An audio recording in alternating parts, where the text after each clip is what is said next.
clicking the go live button. Here we go. Pulling up the notes. Firehouse Vigilance, weekly scrap number 173. Today's guest is David Pruitt. He is a lifelong learner of the fire service with over 20 years. Checking here. Making sure it's moving. I get scared. All right, just checking. Okay. With over 20 years with the city of Hillsborough, Texas, he is currently the major overall fire, EMS, and special operations. When not at his desk, he can be found searching for live fire training all across the nation. This is the guy that I had my training division call when we started messing around with acquired structures and live fire.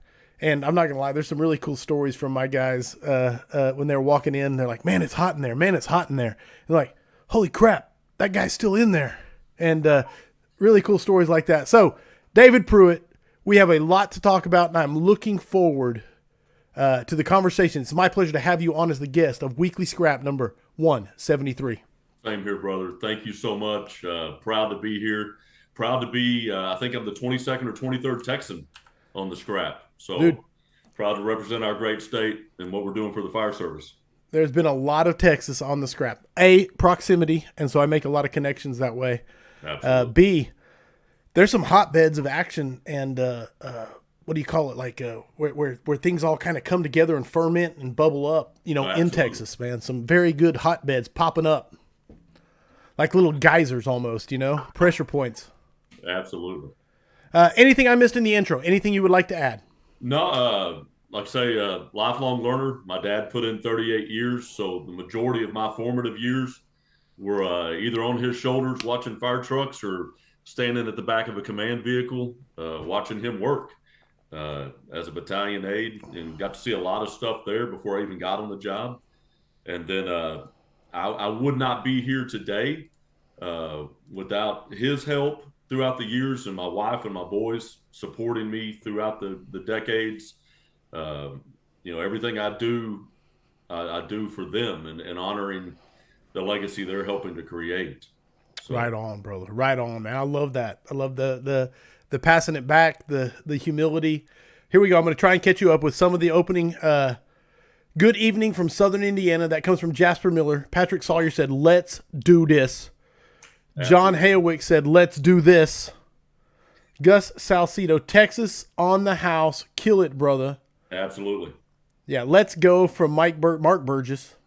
Southwest Virginia checking in. Let's go. I tried to read it as it was written. Listening for Canada. There we go. Peter Vandenbroek. I love it. Yep. Steve Stowecki said, my man. Yep. Steve Prue Daddy.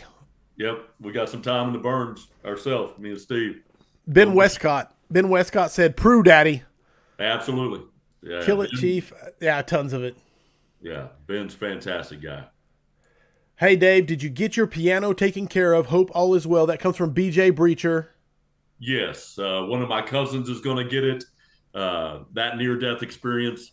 I don't think I've gotten less strong in the past 16 years. It's set right where it was, but it definitely got a lot heavier in the 16 years that it's set in the same place. But I got to read this one. Smoothbore Cartel said... Kyle Romigus, which I'll get to Kyle in a second, but he said, Texas is the best state. It's okay, Corley, you can say it. Hey, Texas is a great state. I will give it that, all right? I used to be able to hang my hat on football being the separator, okay? But I am an Okie through and through. No doubt about it. I'm proud of my state, so I will never say what you're trying to get me to say other than reading it. Matt Musicant said, solid haircut game. Absolutely. Solid haircut game. I lost the quote. But shocking lack of mustache. December 1st rolled around, and for those of y'all who know me for a while, I mean, over 40 years of my life, no mustache. I did everything I could do with it. It curled, it brought and y'all have to realize, I live 10 minutes from the Texas mustache of Kevin Lewis. Little known fact, his mustache actually won Dallas Firefighter of the Year. It can drive a bendy truck. Exactly. By itself. And he's now the home of two bendies in the same station. Oh, wow. new hazmat threes at Tiller also. Really? Yeah, it is one of the sexiest pictures. Him sitting there just looking at the back end of both those tillers. So All right, man. I'm loving it. Okay, let me get to the housekeeping and let's get on this. Let's yeah, get this on the way. Love it. Love the chatter. Uh, Audience, please get your questions primed and ready.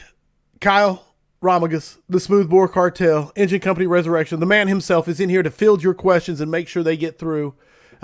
It should be interesting with David talking about acquired structures, live fire, and 1403. It should be tons of questions coming. So, what I wanted to touch on, join the Vigilantes. Vigilantes is unbelievable. It's awesome. $5 a month, the price of a cup of coffee. You can basically be part of one of the groups that makes the scrap what it is and contributes to it and discusses what should change and what should stay the same. And we have awesome discussions. It's a good time. So if you want to do that, go to firehousevigilance.com and join up. Now, housekeeping is this episode is brought to you by Key Hose. Check them out on Facebook, The Hose Experts. Beyond the Basics, Fire Training. My man, John Hayowick. yep. Seriously, what a wealth of knowledge you can tap into. Check him out at btbfiretraining.com. Flame Decon, scientifically developed for firefighter decon. Flame's proprietary blend of activated charcoal removes all sizes of toxins to get you truly clean.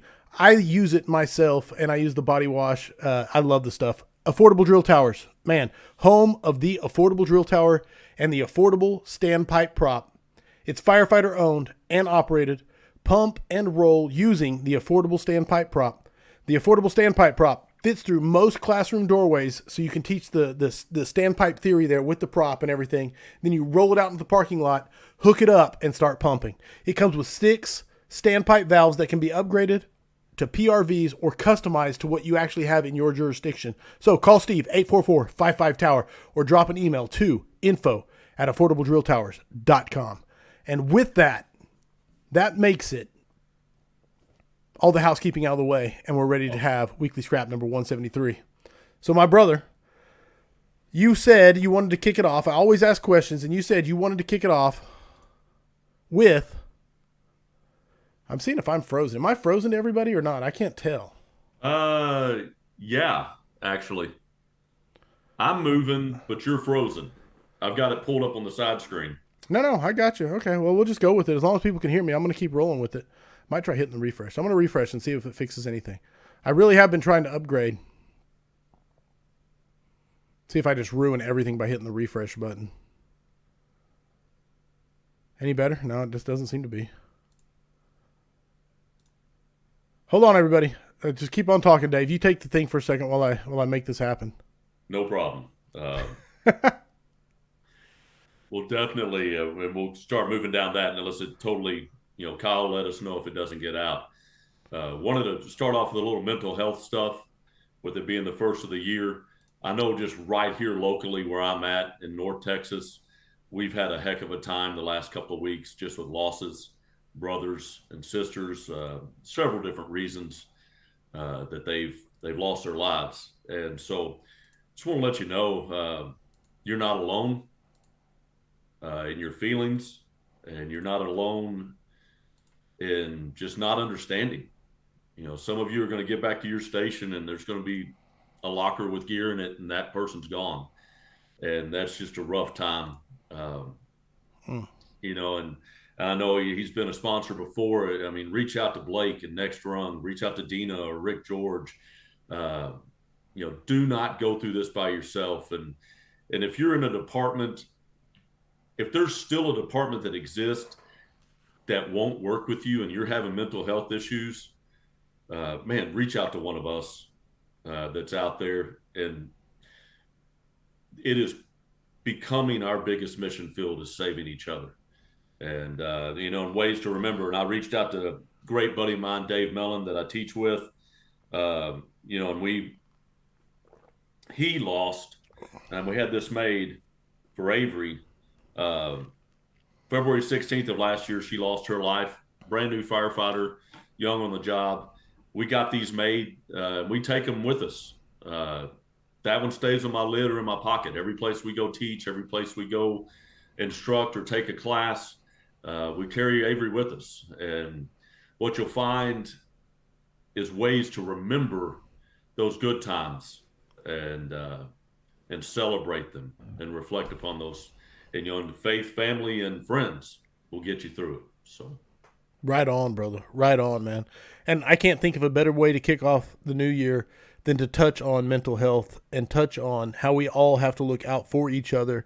And we are the first line of defense in the battle that we are all facing together as first responders. Absolutely. So I love it, man. I love the fact that you asked me to please let you, and you got to do that while I was trying to fix the issues, which appeared to be fixed for now. So we'll just cross our fingers and hope it keeps on going. All right. With that being said, live fire. I mean, that's what we're here to talk about. Live fire. So I'm just going to say, what do we get right? What do we get wrong? And go. So what I think we're getting right is there's more and more people that are having the conversation. And there's more and more people out there that are doing live fire. Now, whether it's in a fixed facility, which is what's available to the majority of people, the greatest majority of my experience comes in acquired structures. That's the cards I was dealt. Our closest fixed facility is a 35 minute drive in any direction for a Class A or a Class B. And it's very seldom the option for us. But we are getting right in the American Fire Service right now, in the National Fire Service. Guys like Lars Axelson are bringing it to the forefront across the pond. We have people that are questioning our ability to do these things and do them well. Life seems like name dropping these days, but we all run in the same circles. Ray McCormack brought up when he was the last time he was on, trying to breach that topic nationally to where we can do consistent live fire training, even if it is in a prop building, but to do those things. I think that is fantastic. The UL and ISFSI, they are looking at those things also. So we have some major players that are coming to the realization, one, acquired structures aren't bad. They've never been bad. They have some inherent risk, which some of we're going to talk about tonight. But our ability to train for real, where we're really going to fight, we are one of the only professions out there that chooses not to simulate realistically what we're going to have to realistically do. Even though sports and stuff like that, yeah, they'll do soft touch days and, no pads and this, that, and the other. But when it is time to go full speed, they go full speed. And why we choose to not do that, that's on us as a profession. Solid. And so that kind of ties into, some of the mistakes. I don't know that we're making any mistakes. I think we try to prioritize mistakes. The mistake you're making over and over again is going to be the one that gets you, no matter where it falls on the list. I mean, people, he went in without an SCBA, or, he didn't have his coat buttoned up. Yeah, those are gear mistakes. Don't get me wrong. They'll get you. But if you continually overlook things, a safety line, stuff like that, your pressures on your pump, who you have working your pump, that's going to get you. So, but if I had to put one out there, I bump into more people that simply think what they've been told over the years, you can't do this, this, or this, and especially when it comes to acquired structures. Right. Your city is living proof. You can.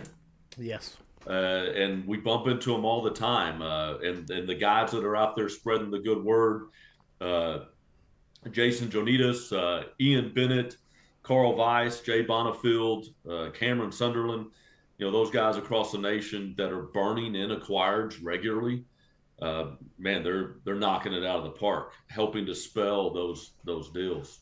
Love it. So. Love it, man. I love the message. I love the mission. First question coming at you. I'm waiting to see. Kyle's got two of them coming at you. Kyle wants to know. I love when Kyle sends his questions. So Kyle wants to know, how difficult are the environmental restrictions when conducting acquired structure burns? Because that is a big one that everybody, what about the EPA? What about the DEQ? we can't do that because legal, So go ahead. Exactly. And so the biggest one you got to look at is location. If it's straight up in the middle of your city next to a daycare on one side and then a major highway runs through it and you've got a waterway, yeah, you're probably dealing, and that phrase is on, you've got all the bad parts of the Bible right there uh, counting against you.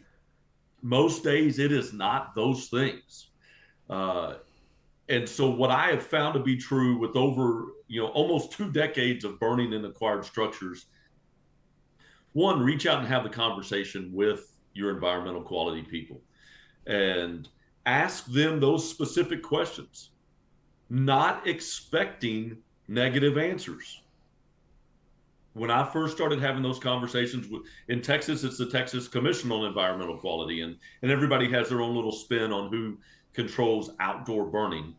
Uh, I asked them those questions. Talk to me about shingles. Talk to me about asbestos and wiring and carpeting. And when they came back to me, a normal single family residence, less than 2,000 square feet, less than 3,000 square feet, that is in a good spot, 200 to 300 plus feet of distance, they're generally not concerned about those things. Now, I will tell you, a lot of them are getting smarter and smarter. And that they asked me an educational question years ago, or they made a statement that I took as an educational. They said, you just want to burn it down and call it training. And that struck such a nerve with me that I went back to them and said, what if I don't burn it down? Right. I caught them off guard. And they're like, well, why wouldn't you burn it down? Well, training's over if we burn it down. Right. We want to see how this fire behaves in these compartments and spreads and propagates. Yeah. And take this as the shot it is. Anybody, hey, come find me, big ones line up, little ones bunch up. We'll duke it out in the front yard. If you are burning down normal structure fires off of a one room and content fire, there's something way more wrong than what's going on. So if I set a compartmentalized fire in a compartment, we go put it out. We should be able to do that over and over until the room degrades, go to the next room, and the normal firefighting tactics. Which is the model you kind of implemented in my jurisdiction when we came Absolutely. up and did it. Yeah, man, it was phenomenal. We got, how many burns did we get that day? Oh, it was 6, 7, 8. Yeah, it was phenomenal. And the house had to be bulldozed. Right. I mean, it was still there. We could have come back the next day with very little effort and done more burns. No, we could have thrown up a little more sheetrock and kept on going. Yeah. And so when you look at those things, and everything's going to bounce back off the first question: what are we getting right? What are we getting wrong? We have instructors, and I use that term lightly but respectfully. We have instructors that approach burns and don't think about the tactical priorities we would be using on an actual fire. And obviously space, searchable space, searchable space, searchable space. When your guys are talking about us still being in there in the building, and 1403 that's listening, we were rotating in and out. Yes, David was very, very clear on that. Yes, and now our evolutions spanned across a couple of engine crews when it needed to, but we were standing in searchable spaces, and we were standing in spaces that the direct heat currents weren't involving us and thermally loading our gear. We were being smart, not only smart firefighters, but taking that to the instructional level and showing y'all had several cadets in there and yes. Candidates. Hey, here's where you should probably stand. Notice you're getting warm. Move over here. But I'm chasing a rabbit. When these instructors look at these buildings and with environmental quality, well, obviously we'd want to own the attic. I want to own the space above me, around me, and under me. Every fire I go to, oh, wait a minute, we're going to set a fire in an acquired structure. Oh my gosh, it's in the attic. And we're scrambling to get hose lines redeployed to the attic space in a fire we knew we were going to start. No, that doesn't make sense. Right. So sometimes when people call us out on things, environmental quality, really, y'all are going to burn all these shingles. Why? Well, there is no reason. Okay, let's not burn them. Have your I truck love it. crew go over there, cut holes in the roof. Great. Or and I've done these before. Hey, we're going to do a live fire roof stuff.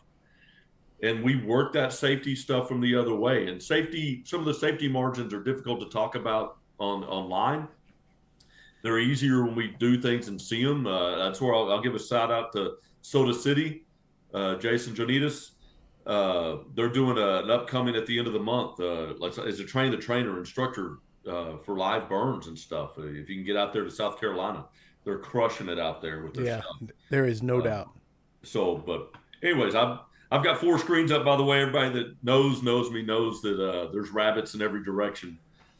So We got squirrel branches. We got rabbit holes. We got everything. exactly. You give us some rodents, we're gonna do it.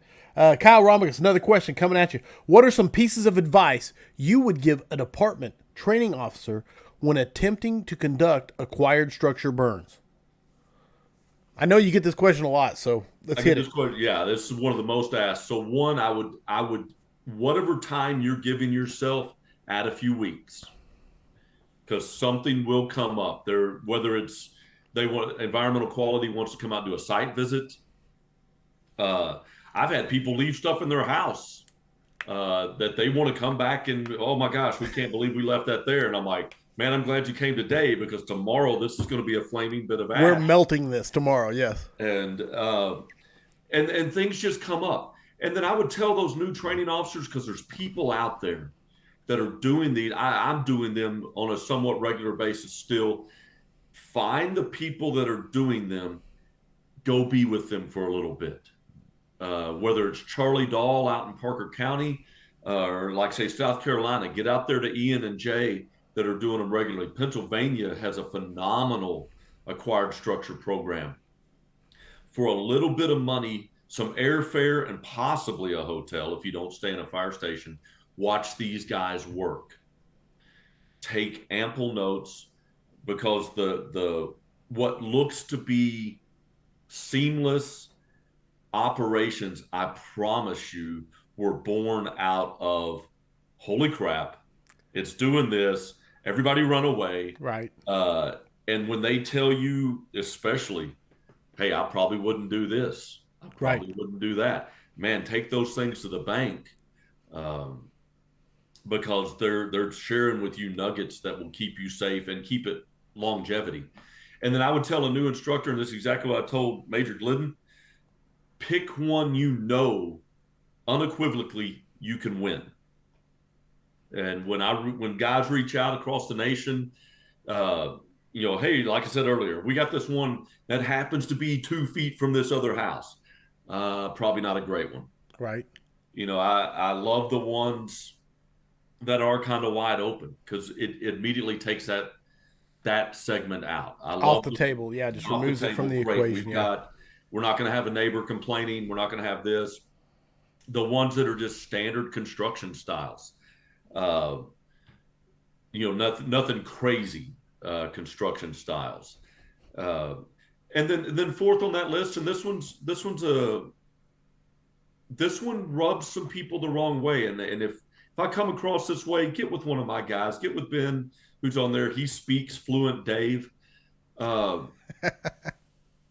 As you write that burn plan and as you write those objectives that you're wanting to see, once again, bounce them off some people.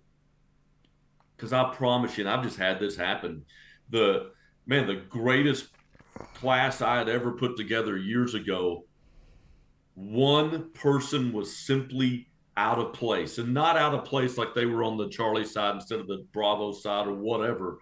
They were simply 30 seconds behind the rest of us. Mm-hmm.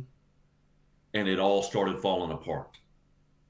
And we ended up having to stop the exercise, and the instructor that was, on the check line put the fire out, put it back in check, and we cleared the building, and we went over there, and it was something if I remember right, it was a terminology issue, and they thought, oh, I thought you meant do this here, and we kind of looked at each other, and when we looked across the 5-6 instructors that were inside instructors for this drill, more than half of them were thinking the same thing that guy was.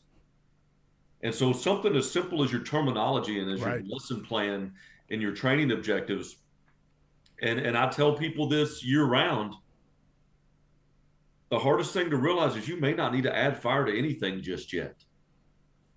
And there may need to be some more time spent in your bay floor or the streets around your station or in a structure that you can just go in and run dry drills, wet drills, whatever, before you start doing fire drills, because we see it, Yeah. and, Yeah. and I'm starting to, y'all let me know when y'all think I'm rambling too much. I will. I promise you. Hey, One the of audience will. I promise you. Definitely. One of the things I loved when we were with y'all, and then one of our neighbor departments did the same thing. They came and said, listen, we've got seasoned firefighters that are becoming young officers that we as a command staff want to watch work. No problem. We set up the drills and the exercises. What I asked them to do was make sure the people that were on the nozzle, the pipe, the tip, whatever you're calling it, on the hand line, I said that person on the nozzle has to know what they're doing. That way, if they see fire behavior developing, this, that, and the other, that young officer is He not doesn't seeing, recognize. Right. Right. they're able to instantly open up.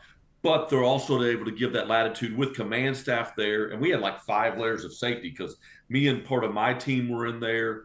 There's their command staff watching this new officer make this push with their firefighter that they're going to be in command of. And we had a crazy productive day. We also taught it backwards. Right. We showed fire behavior from the fire room back to the entry point, and they weren't surprised when they got there. And that's a whole other rabbit to chase. Absolutely. And I want to just to give you some encouragement. Josh Hardy said one of the best, 3 exclamation points. John McCoy said, keep rambling, all caps, just adding to the nugget jar. And Chris Dye said, dry drills before live fire and a ton of them. Absolutely, thumbs up.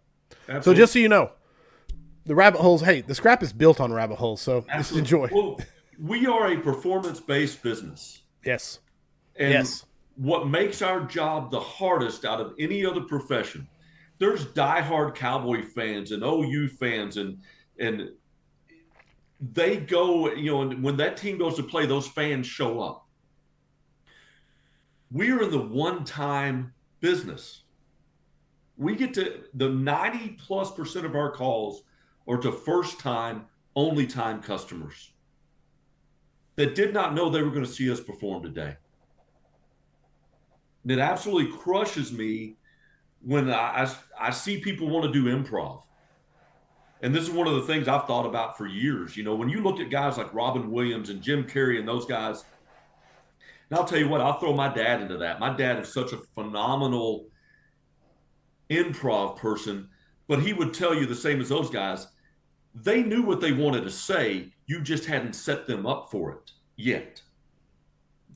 Most of their characters, most of their responses, they're waiting for you to do something so they can respond that way. The American Fire Service has to stop showing up to your front yard and expecting to do an improv performance. Because one of these days, our customers are going to find out that's what we're doing, and that's not what they're paying for. And that's sure as hell not what they deserve at 3 p.m. or 3 a.m. Because when you ask them, here's the craziest part, and I argue this over the years, the past 2 decades, I've argued this unsuccessfully, maybe not on the scrap, but unsuccessfully, most firehouses that I go to. The public doesn't know what we really do. Oh. They don't. Because if they did, man, they would probably be upset every day. Oh, yeah. Oh, yeah. They expect because they see it on TV and they see these expectations that we're out of the house in a minute and we do these things and we're getting there and we know what to do. If we told them some of the skills we're going to do in their emergency was the first or second time we did it, hang on, no.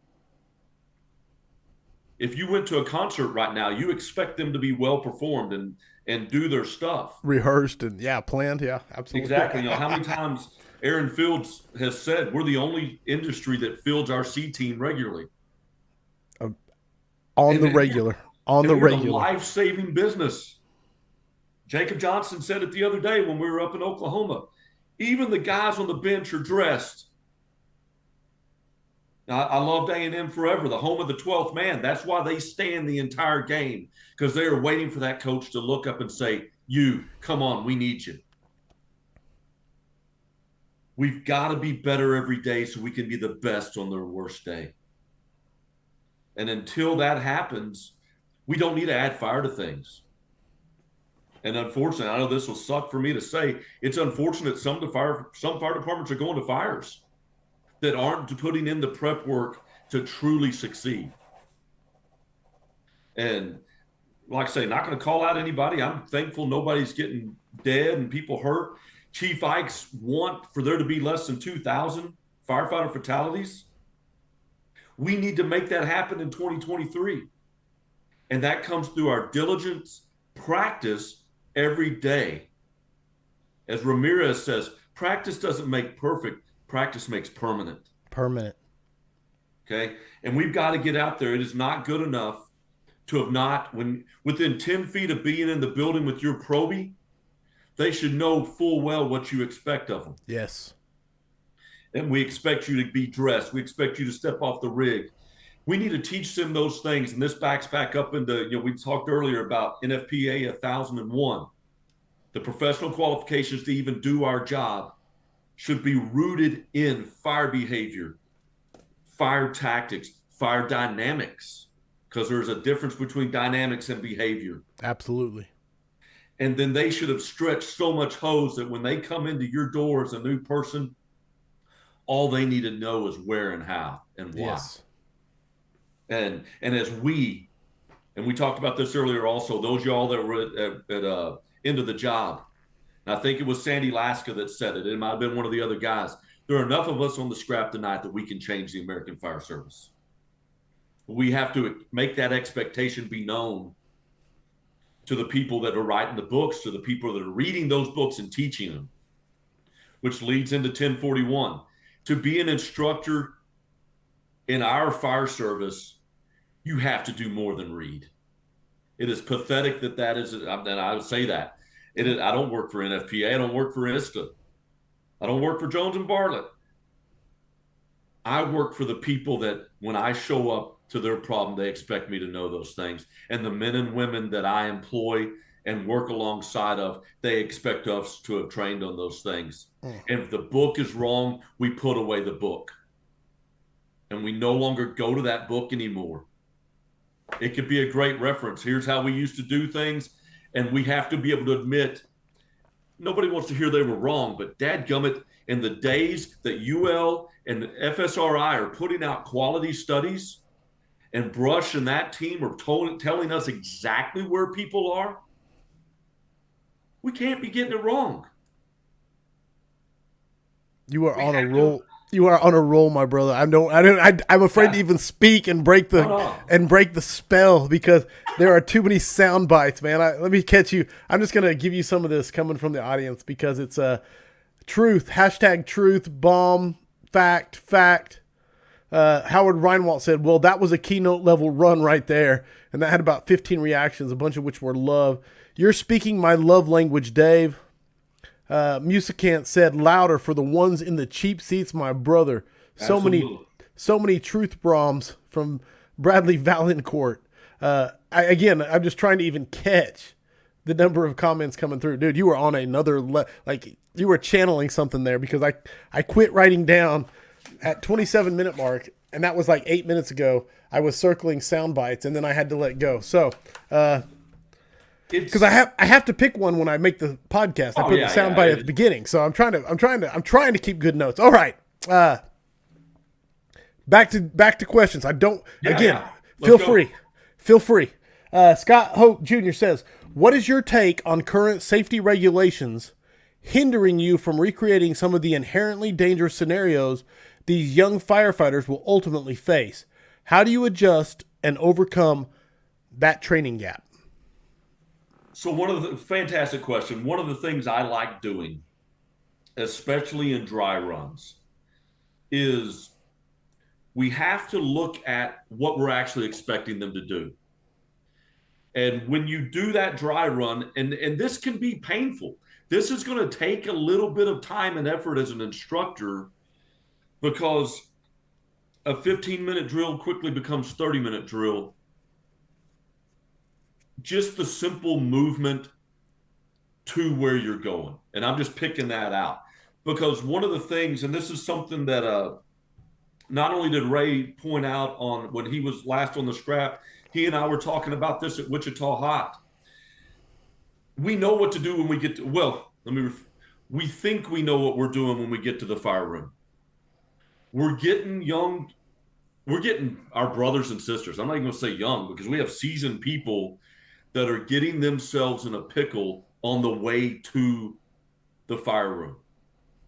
And they're missing context clues that are happening all around them.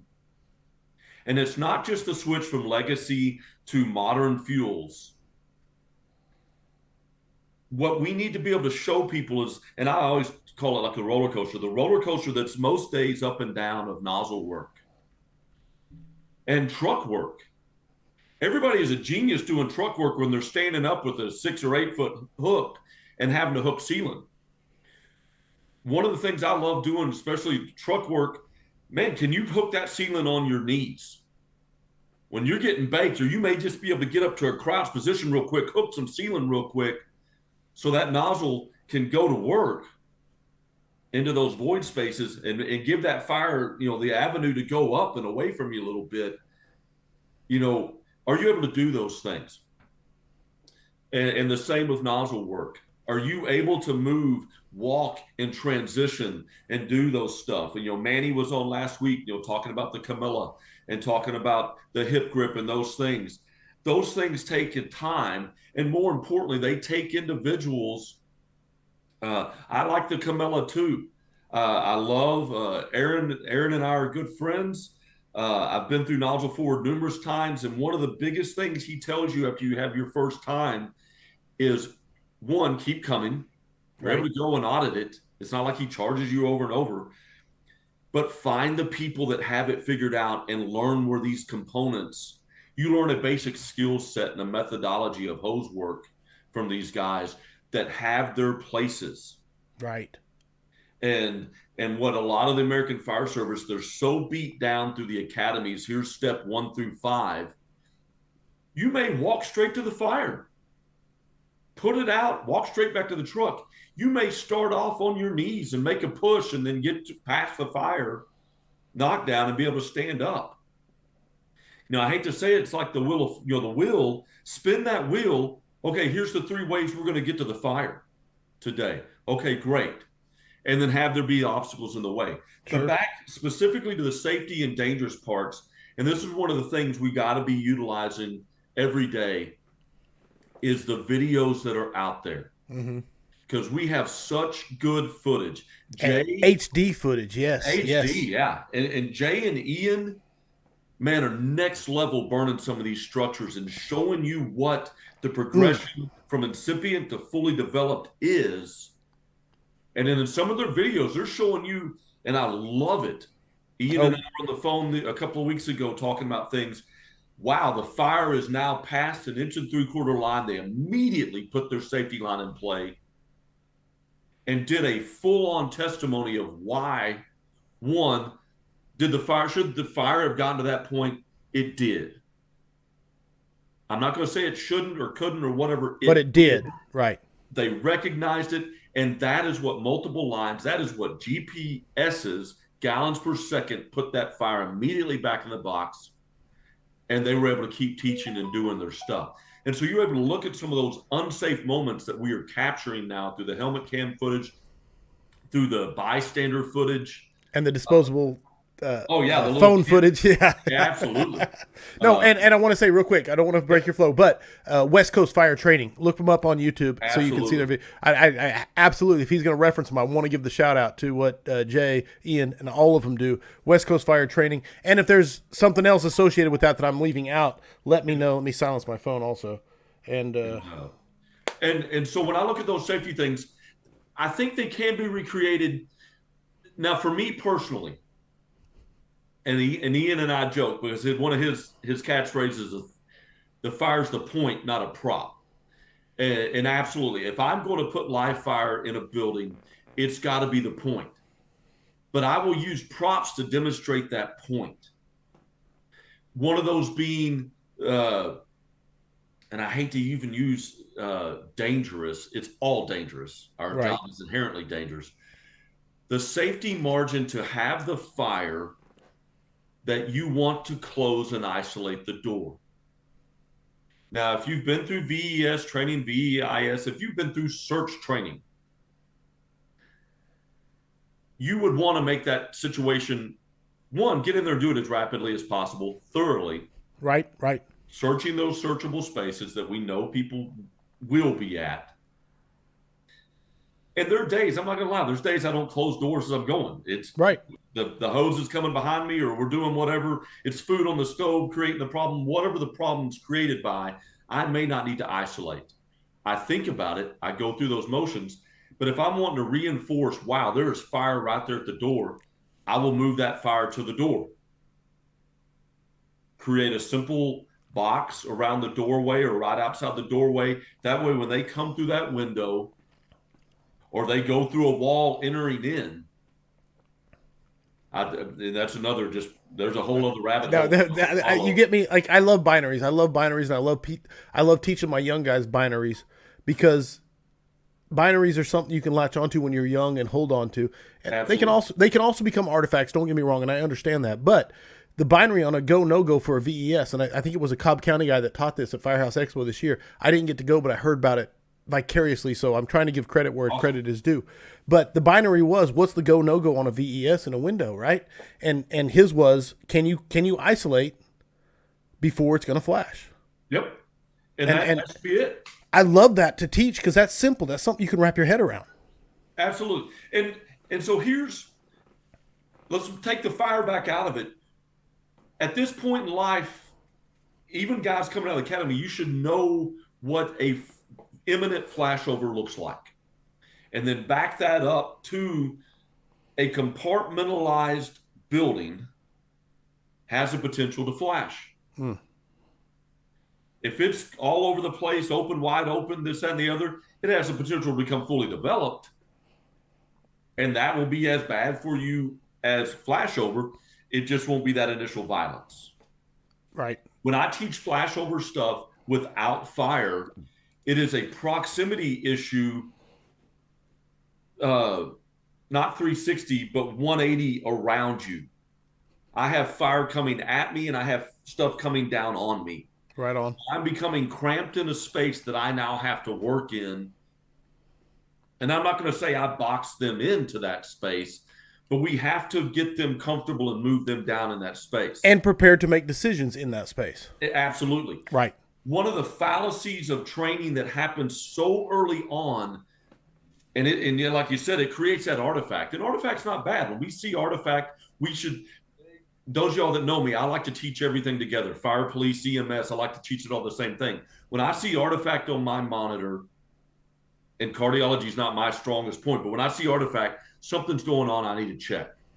Or something's happened that needs to lead me to significant questions. Hey, what have you had going on that your EKG looks like this? Oh, this. Hey, can you stop stamping your foot? You're creating the artifact. Okay, everything's fine. One of the biggest fallacies in rookie schools, candidate schools, whatever you call it, we have you do everything in the worst position on earth, and that's down in your belly, and you're getting yelled at, and all the other bad parts of the Bible are happening. Another shout out to Phrase. Love you, brother. Love it. Love it. And we teach you all that stuff. And then instantly you come to us and you make it to your fire department. You know what? In most days, we're teaching you the same thing. I've got one chance. Let me rephrase that. I'm going to take one chance to teach this to you because the game's on, the pasta's on, the good-looking girl serving coffee at Starbucks. Whatever reason we bullshit our way through training, I'm going to teach you the hardest way on earth. Oh my gosh, a cruise ship has crashed into a tour bus with an airplane on top of it. Go. Right. You know what? Most days you're going to step off the rig, walk to the door, go, wow. And what should be happening is you're going, wow, that's good, thick, productive smoke that's moving in, out, sideways, laminar. Y'all's fire there, we had some good, just awesome stratification of smoke taking place thanks to the fact that Major Glidden and your guys buttoned that up so good. Wow. We spent 20 minutes outside that window just looking at smoke Yes. layers Yes.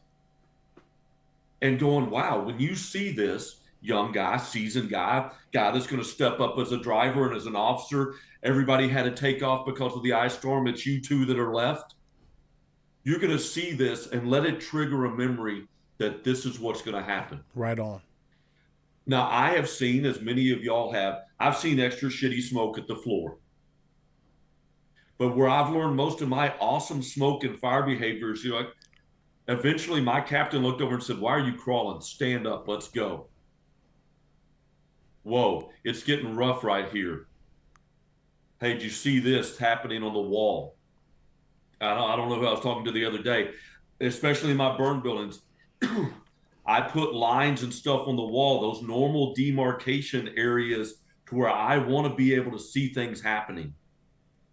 And if I see the paint starting to degrade there, okay, wow, we're getting a convective current come through. And you know, and flow path and all those other, whatever words you're calling it, we have heat moving through here that we can't see.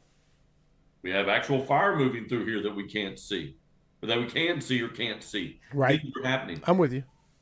So you have to teach them at the levels that they are, and that things are going to be happening. You know, it's no wonder that, you know, most days they know it's pretty bad when it's happening at the floor. But and thankfully that we teach them, you know, 95% of the American Fire Service learn most of their lessons at a floor. You know, and probably wouldn't be in that predicament if they were standing up or kneeling or whatever in the other environments. But anyways. No, it's solid, brother. It's solid. It's solid. Most important determination you can make from outside of a structure, I think, and I'm throwing this at you as a statement that I want you to analyze, is recognition of vent limited conditions. Yes, no, maybe so. No, 100%. So I'm going back 20 plus years, and shout out to Alan Casson. He has since retired from the fire service and now is an athletic director, following in his dad's footsteps. One of the absolute finest fire officers I've ever had the privilege of meet. So my dad was a battalion driver and different things in different departments. So I was riding with him. We get to this apartment fire and stuff that stuck with me all these years later. It was nice and stained. There was a small crack in it, and it was a younger guy on the nozzle that day. Alan stepped off the rig and said, "Hey, whatever you don't do, don't break that glass. It's showing us." Now, he didn't call it vent limited. Right. But he said, "Hey, the conditions are prime for it to flash on us if we break that." I can see that window right now, all these years later. That's one of the reasons. Now, I will tell you right now, back to what I would tell a young officer, wrapping back around to that question, what I would tell a young officer is make sure your audience for your first couple of burns is not mixed. People are going to get their feelings hurt. And it can be mixed if you're teaching all the same thing and everybody's at that basic level. If you are not teaching basic principles, do not have basic people in there. Because I will leave windows in for what we did at your department and what I've done at numerous others, because seeing what that window is doing is so valuable. Seeing what a real door does is so valuable when you can see it doing its thing. And when that door opens the right way, even if you only get 2 or 3 forces out of that door before you do have to take it off, and then you screw one on there, before you have to have your sheets of plywood or OSB, whatever, that you have to cover up the windows with so it stays buttoned up. Those lessons are what makes and breaks those 360s, those walk-arounds, or as Mo and Clyde talk about, hey, I've got one side, we're going to work. I promise you, they're looking at those things on that walk up and those drive up and those context clues. And you can't teach that if you've sterilized the building. Here, try that. I'm making this one up. You cannot reproduce in a sterile environment. If you've been sterilized, there are no babies coming out. There's nothing to grow and to be gained. That's another bullshit line that they fed us. We have to make real things be real. I gotta Don't write go it down. I'm sorry. I'm stupid. writing it down. I'm writing it down. Keep going. Don't go crazy.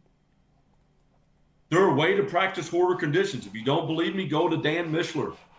Man, me and Chief Riley stood there and watched and witnessed one of the greatest live fire expos in his prop at Wichita Hot, them going through it. And man, and it was jam packed. And there wasn't a single time that me and Chief Riley, and I can't remember the young man's name, phenomenal firefighter out of Wichita, our job was easy because they were crushing it.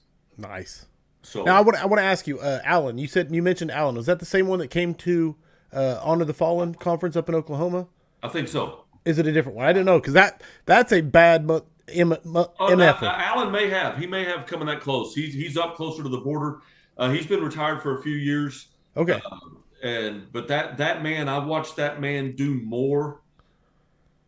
Well, David Mellon did his thing in his underwear where he came out and grabbed people and stuff like that. No, that's Alan Chazon. Okay, Chison. Okay, I didn't know. Okay, yeah, because Chison took him to the ground. Equally as awesome. No, 100%. And what made that moment so awesome, and those of you who were there that lived it, and I was so proud as I was running to Dave to make sure he was okay. Right. Alan treated real with real. Yes. And, and those of y'all have seen Mellon do his thing and his stress inoculation, so many times we get people that treat what they think is a BS joke as a BS joke. And if I didn't say it at the beginning, two things are going to happen tonight. I will eventually cry. It's probably going to be here in a second as I tell this story about Dave. And I will say at some point tonight the dumbest thing you've ever heard. And there's a slim to probable chance I may say one of the smartest things. If you're able to take either one and take it back to your department and learn from it, I'll accept it. Love it. But Dave and I were teaching up in Oklahoma, and we were doing stress inoculation, and he came out, and he was acting a very specific part, and they were following him, and he had told them exactly what was wrong with them. He had severed his femoral artery, and I just started counting down from 30, and they were doing all this stuff, and he had told them. And when we got down to 10, 5, 1, he fell over and he collapsed, and he was in cardiac arrest and going. And we had people come out with those drills, walking away from it. And this is the part, and I tell this story, considerable amount of pride, and it's a neighboring department of ours. And one of their guys went into cardiac arrest in the middle of a call. Legit, wow. No joke. They had been training on that moment. And what if this happens? And what if we get a medical emergency? What if we get cardiac arrest? It didn't happen at a fire. It happened in the middle of one of our highways. And they immediately recognized it, started compressions. The ambulances were tied up for the wreck they were on and were gone. They immediately put them in a command vehicle doing compressions the whole way. I immediately turned around when I heard the Mayday go out, met them at the hospital. We did 51 minutes of CPR. They called him. And if you've never been in a room where they call a firefighter, it sucked. And as we looked over, we saw there was a rhythm on the monitor. And we said, Doc, hang on. He is alive right now today because when it was time to train, it was not time to bullshit around. They took their training serious. And when real life training met real life, they reacted, and he is still here today. So when you get those chances, some of the stories are funny. Yeah, they are. But when you look at Dave, when you look at William Knight, when you look at Sean Duffy, when you look at the other guys that are role playing, I've seen several that are using their kids. I read an article on that just recently, and he's like, oh, yeah, no, it totally, or it might have been on the scrap. I think the other day, one of the guys was talking about that. When that guy came across a real victim in a real building, man, it reset that OODA loop. That's another thing we can easily change. I Yes. don't want anybody to get hurt. I do not want to see anybody fall off a ladder. I don't want to see anybody get banged up. But I tell you what, the instructors out there that are crushing it, I sat there and watched Duffy when we were in North Florida. Man, he had a hell of a scratch up his back. But those guys walked away going, here's what it really feels like to pull out real people. And man, they when we got the critiques back from that, their critiques were, thank you for making this real. People don't come to your training to get bay floor training. They come to your training to get stuff they can take back to their bay floor. But if we're going to do anything that involves live fire, we're going to be like, hey, Dutch, when we're going to do anything that involves what we're really going to be seeing, we got to do it for real. Hell Every time we can. Dude, you got to warn me on that shit. Sorry, brother. No. I would try to read you the comments, but I won't make them through it. So we'll just keep my head down, my hat down, and keep going because 100%, brother. That was as real as it gets, man. Go back when you get a chance and read the comments because that was a powerful moment.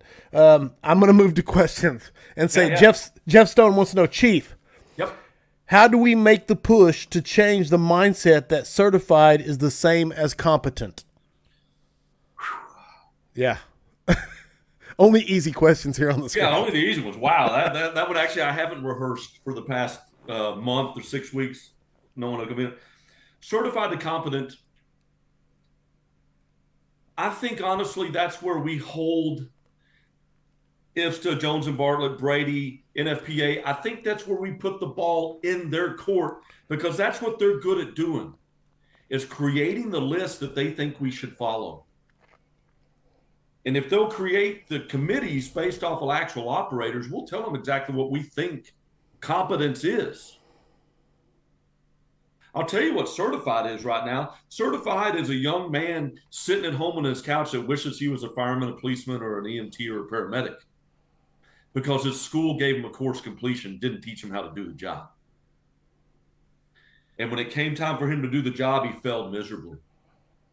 He had all the certifications you could ask for. They didn't teach him a level of competency. And back to some of those things. Are our schools employing guys that actually know the job? Or are they employing people that, and I hate to say I've been in the room when this happens, hey, we got to fill out the calendar for this upcoming deal. Oh, please, God, don't give me that. Please, God, don't give me that. Please. Whoever they can get. Whoever they can get. And these guys, they don't want to do bad. Right. There's not a single one. We're doing them the disservice by not allowing them to be as good as they can be on their way into that job. I 100% believe there is a 1 day, 1 year, couple of year firefighter out there that can absolutely crush it. I know they're out there because I see them. They're the ones that come to these conferences. They're the ones that are so hungry to get anything. I see them. They just simply need their chance. Right. Okay. And then I see the guys out there, it is that gig. And I want to ask, how hard is it? Because I mean, certifications exist; they exist, and they, and in the world, the real world, that means you're good at what you do, or you're qualified to do what you do, and if some people, that's all they know. Absolutely. So I think the competency level has to come in, and I don't think this will be difficult. Or no more difficult than anything else that we try to do in the fire service. Right. We know the standard we want. And it's actually fairly simple. You've got to be able to search. You've got to be able to pull the hose load. You've got to be able to open up as a truckie. And then back to Brunacini, it sure is helpful if you can be nice. Yeah, be nice. Just care. And dude, I love it. As you do those things, and we know what we expect those to look like. And now some of those branch out regionally. Trust me, and when Ramirez said it at Honor the Fallen, oh yeah, we just aren't going through our windows and walls. I'm like, hang on, what? Oh yeah, your houses are built to withstand Category 27 hurricanes, and I'm like, that makes a lot of sense. You know, I don't think about plaster all the time unless I'm up in Michigan. Right. Not what I fight fire down here Right. in Texas. So we know those regional things. We know where those branch off instantly. And we know right now our standard for hose work, we've got the greatest guys that have ever wielded a nozzle still alive. And I listened to Andy Fredericks this morning while I was out in the deal. Andy's still right here in our heart. Love it. He sure as hell should be. The friction you feel as you're flowing that line. I was out crying in my garage today, just regretting the fact that not more people are just pushing for the book of Andy. Don't worry about that nozzle, kid. Absolutely. Hell yeah. All right, now listen. We are already over an hour, and I got so many questions. So we're doing rapid fire. We're doing rapid fire mode. Okay. All right. Patrick Sawyer wants to know: 1403 requires an instructor 2 for the IC position, but ultimately the AHJ has the ability to essentially name an instructor as IC. Aside from the lack of instructor 2s, is there any other reason for the disconnect? No. I will tell you, and once again, even though I carry that certification, I think instructor 2, you should be so well-rounded in the things we've already talked about. You've got to be there. Give me, and you should have it vetted. The guy whose gear looks like most of ours either knows exactly what he's doing or is the dumbest dude out there.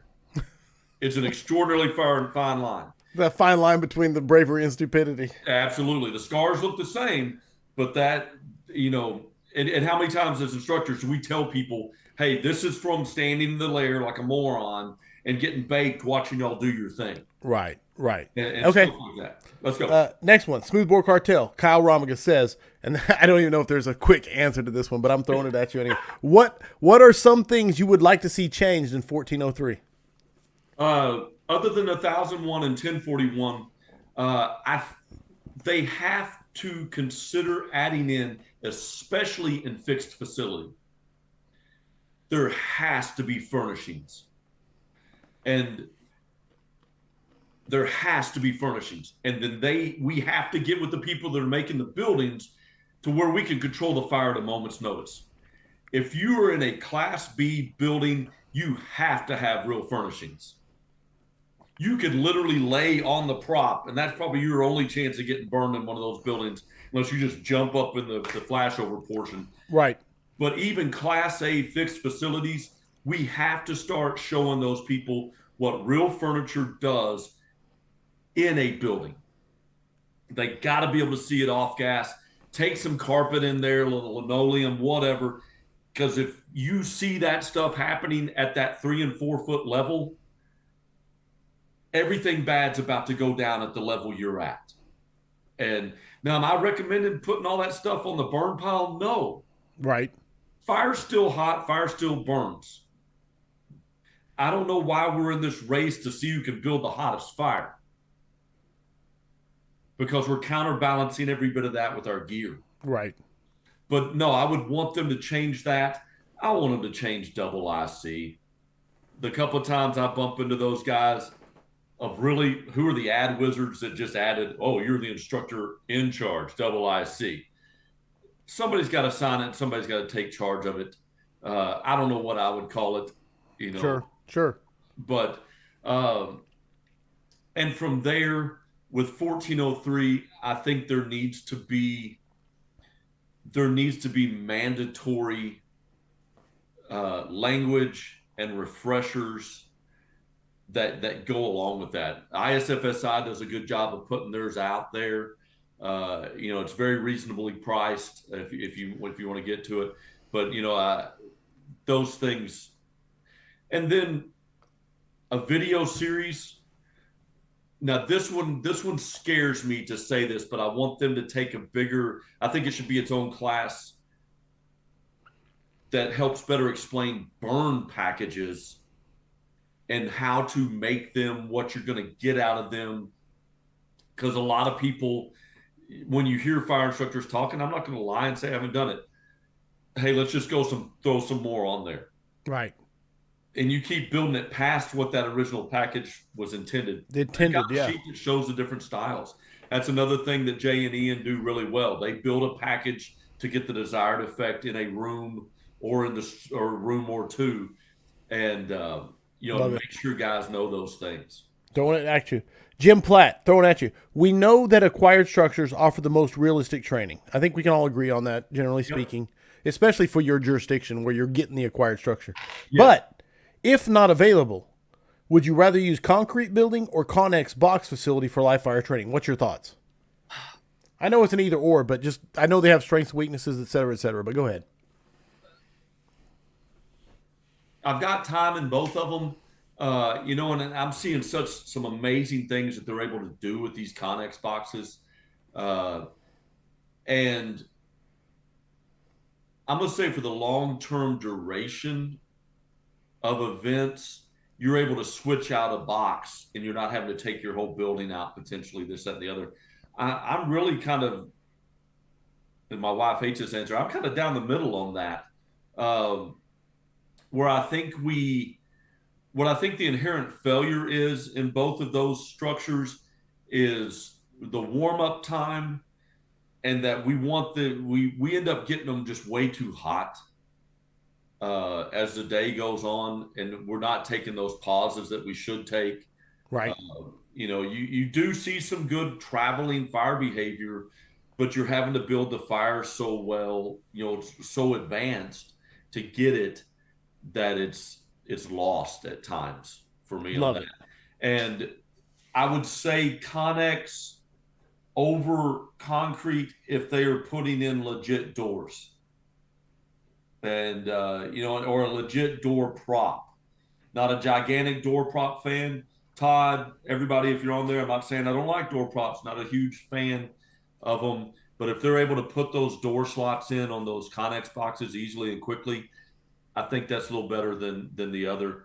Uh, until they start making those buildings, kind of like we did, Pat and JT did in Michigan and North Florida, turning a door into a window prop so we can do cut down, so you can do more realistic things. Right on. I think fire training that's not destructive is definitely less on my list because go kill it, go destroy it. I love how you said it's less on my list. I like that. Kyle Romiga says, "What are some attack or fire behavior theories or myths from the burn building you have seen busted in the acquired structure burn setting?" Um, well, there's so many people that you start one fire, it's going to get away from you and burn the whole place down. That's totally a myth. If you've got your safety lines in place and you've actually planned out the route that the fire can travel and probably will travel, and then you've looked at the other places. Um, so many people think that you're just going to instantly flash these rooms, and then once that flashes, it's going to be all the bad parts happening. That's not true. Right on. And I will tell you, here's a myth that I'm in the process of busting. We did this up in Ontario a couple of months ago, me, Sean, and John Haywick. It doesn't have to be blinding pitch black smoke throughout the whole building. That's not realistic. We don't have to have burn barrels set up or a smoke barrel set up every 5 feet to have realistic fire training. Uh, and so I think that's just a fallacy. Um, I think you can. I've found, and some people get upset, uh, or they wanted more. Right. Everybody wants the fire to be licking at the doorway and then to make this 20-foot amazing push back to the seat. And if that's the fires you're getting every day, hey, good on you. Great. More power to you. Yeah. Make that push and brag about it. Exactly. Most people, it's over there. We got to get to there. Let's go. And you may travel 20 feet to get to it or a window. I find in acquired structures, and I love teaching this, especially with with any manpower, a solid transitional operations plan because everything should be attack. As the military said, and I forget which general said, sometimes he attacks going backwards, but everything should be attack. We Right on. attack defensively. I think it's Clausewitz, but I could be wrong on that. Exactly, So. I think so. And so showing people how to do a good knockdown, either exterior or outside the room. And somebody had mentioned that, and I loved it because I've been saying it for years. Also, man, poke a hole in that sheetrock or that wall, knock down the fire. Do what you can do where you're at. Yes. Especially, for whatever reason, you're waiting on more hose or you're waiting on whatever to happen.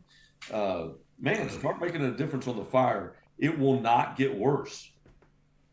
So maybe I hope that answered that question. I think so. If not, it gives food for thought. Sean Duffy, my man, your man, one of my favorite people. He said, can you talk about how much it requires of the instructors to actually make a live fire training worth its weight for students? Now,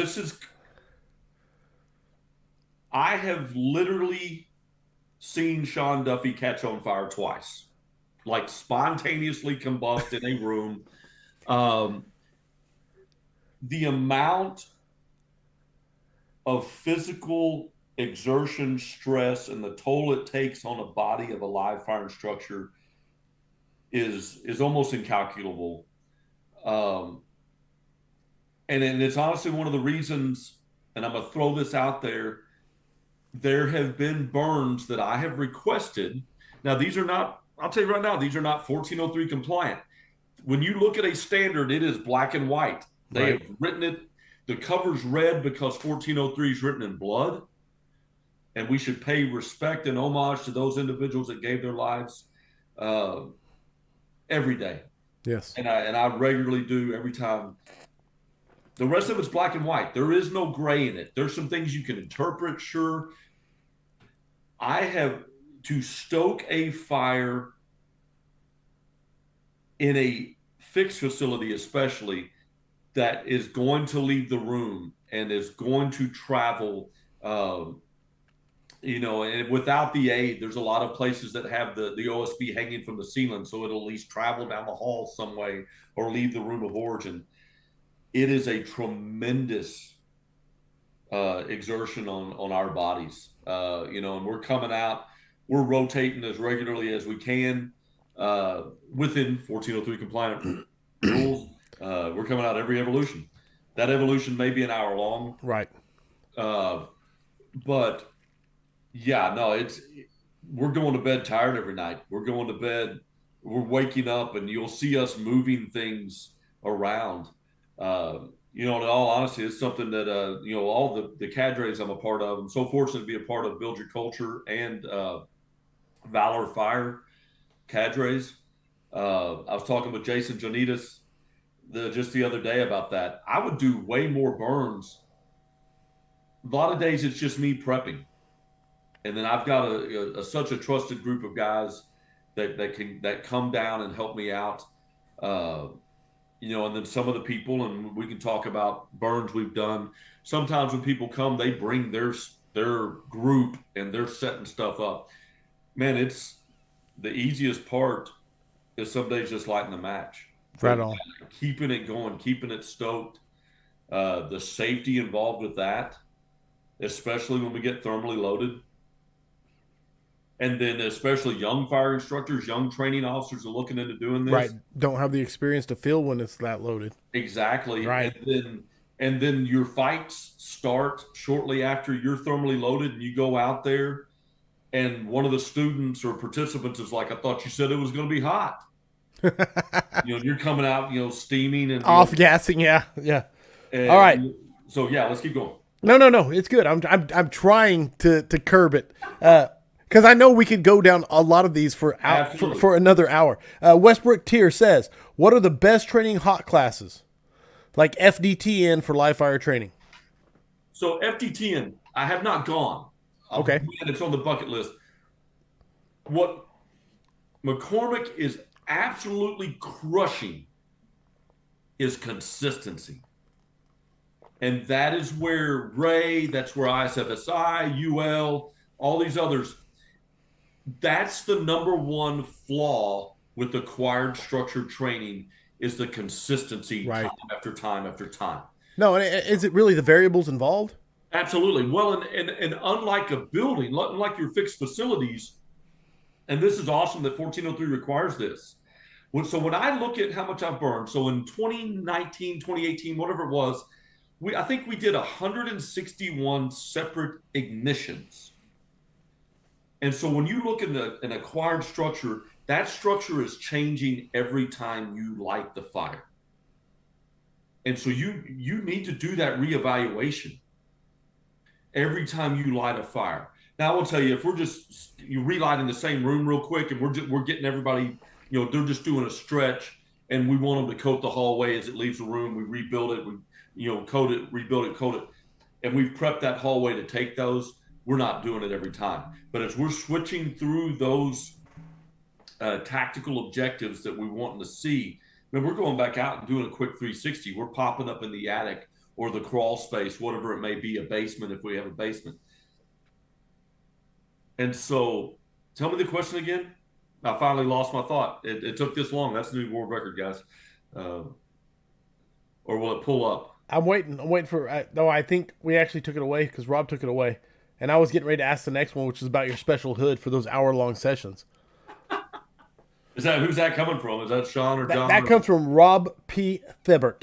Absolutely. So, forgive me if I pronounce your names wrong. I try to say that every once in a while. And hey, he is awesome. It was FDT, and where's the best place to get live fire training? Yeah. Sorry, no, I did. Yeah, go ahead. Yeah. The consistency that they are able to provide time after time after time, that's what we've got to get across the American Fire Service. And if I have to be pigeonholed into burning live one way to benefit everybody, absolutely, I'll do it in a heartbeat. Because that's also on me as an instructor. Sure. To be able to say, okay, guys, we get to do this for real. Remember this, this, and this. And I still have enough buildings. Hey, here's what shiplaps feels like the pool, and here's what, a crawl space, and you're having to go in a 4-foot window instead of a ground, whatever that might be. We can add those things in. So the special hood. So I actually up there, and I wanted to try this, and it actually worked out fantastic. And it's 100% on me. I will not say who or where, but I was able to come across a variation of the reed hood, and specifically simply wanted to try it out. I didn't do anything extra crazy, anything like that, but simply wanted to see, because I've had buddies wear them, right? And they talk about being able to feel those things, simply to be able to feel what it was like to be that additional encapsulated. I will tell everybody right now, and my Houston buddies, they're coming out with another one or the next generation of it sometime. John Aninga and some of those guys are part of that project down in Houston. I did not let my encapsulation get in the way of looking at solid fire dynamics and solid fire behavior that were existing around me while I had that on. I think that's one of the biggest things, different than what Ramirez talks about. Facts don't care about feelings, but we have to reintroduce what it feels like to be a firefighter in 2023. And there's days it hurts. There's days it sucks on your knees. There's days that if you're standing in the lair to pull that last bit of ceiling, that you're going to get baked. There's days that we used to show each other, not in a bad way, but we'd go in these, hey, here's what it feels like to screw up on the nozzle and steam everybody. And, and here's what it feels like. We did that at yours, and I won't say who. They were hydraulically ventilating. And one of the firefighters was doing it at the window, which is not a bad place. But They happened to have the fire was not completely out and was at their back, and I was standing there watching and doing the thing. I said, "Hey, stand over here." I asked them, "Hey, can you feel it?" And they're like, "Yeah, I can feel it warm behind me." I'm like, "Well, you're pulling that heat. You know, the smoke's lifting. It was doing what it's supposed to do. Hey, stand over here." Right on. When we teach SWAT tactics, it's the same stuff when we're doing the nozzle. We put that nozzle in the best place that it can either get the bad guy, which is the fire, or it can protect the most people. When we teach searching off the line and doing that stuff, we teach it as a heavy weapon. And if I can put that cruise serve machine gun someplace, I want it in a place where it can mow down the Right on. most things. Right on. And some days that's in right off the doorway. We teach moving off the X, exact same thing we do in SWAT. Distribute the most BTUs. Absolutely. I love it. All right. Smoothbore Cartel said Dave doesn't get haircuts. All the follicles have been burned off. That is closer to the truth. Yeah. All right. I'm going to ask. Yeah, go ahead. No. I'm going to ask you this question. I'm going to let you answer it. I'm going to hit the head because that's what I'm going to do. I don't do that often in the scrap, but it does happen. And you have made it to that point to be in the elite few. Kyle Romick said, what are some advantages that you can capitalize on in an acquired structure that you cannot easily achieve in the burn building? I'm going to let you run with it. And hey, the scrap is yours. I'll be RB. Awesome. So this is the only running I'm doing today. I did push-ups, second day in a row. I've been doing my calisthenics. So the biggest thing you can do in an acquired that cannot happen in a fixed facility is you can show the structural degradation that takes place when there's active fire. And it doesn't have to be big fire. I think one of the most valuable things you can do in there is food on the stove. And you can show them how to look for those context clues. Here's where it's going to be. They haven't made a burn building that I'm aware of that has void spaces. And you can't go in and we I was going to use the word pathetic. And it may be the only word that comes to my mind right now. And if y'all that are doing the stuff, add a word in there. And those are, affordable drill towers and the other people that make these towers come up with void spaces. I don't know how many times in fixed facility over the years, well, I'm sorry, guys, at this point of the fire, we would be doing truck work or we would be doing this. And in an acquired structure, if I want to put fire in the wall, I can put fire in the wall. Especially where I'm at, we're predominantly balloon frame construction. Man, it is incumbent upon us to show them how that void space is going to rock our world and move up and down and laterally in a structure. And so that's one of them. Another thing that, unless your burn fixed facility is going to crap, what I've always called seaming, SEAMING, show them where smoke can go and what that actually means. If you pull up to a structure, depending on what your structures are, and there's smoke coming through the wall, that's generally not a good sign. There are very few. Owasso had some buildings, and I don't know that you can do that in it, but they have 3 cottages set up, 3 bungalows, 3 whatevers set up. I haven't been to a very few, if any, fixed facilities that I can show people what just a good ass rocking attic fire looks like. And that it's pushing out of those eaves and the soffits, or it's coming out of a gable, and be able to go in that ground level floor, whatever level it is, and go and have them. And I know you guys that are in the audience tonight, you've sat there either in the kitchen or the bay or in the actual fire saying, looking at that new guy and seeing them have that smirk on their face. I don't know why new guys always have this smirk like we're somehow trying to trick them or lie to them. You're like, no, this joint's on fire. Well, I don't see any smoke. Well, because it's not where we're at. Even Ron Howard was smart enough to have the kid, well, what do we do if there's fire when the elevator opens? And Kurt Russell looks over and said, well, don't get off. You know, it may not be on our level, but it may be on fire. We can't really show that in those fixed facilities because we need to show you how to find that. Right. It's in a void space. You got to hook some ceiling, drop ceilings with those voids. That's one of the first things that Captain Murray showed me. It's like, hey, when you get in there and the alarms are going off for a reason, rock one of those panels real quick. Yes. And he told me about the fire they had. And I was like, and I've never forgotten it. And I have had fires where we've walked in on that ground level floor, the second floor, whatever it was, and it is this clear as we're sitting in right now. And it's totally above us. Yeah. No, and I came in. I didn't get to hear everything you said at the beginning, but I It was love it. phenomenal. It was fantastic. Hey, you're in good company. Chief Ike, Rob Fisher, Todd Edwards, I think are three that I have allowed just complete unabashed control of the scraps. And I'm sure there's others. I don't mean to leave you out. John McCoy said, "Where smoke can go, as Romiga says, take the building, turn it upside down. If you pour water in it, where is it going?" I love that. 100. I was talking to my son today about that analogy. And Absolutely. Yes. And I mean, smoke tells you what's happening, where it's at, and it tells you where it's going to go.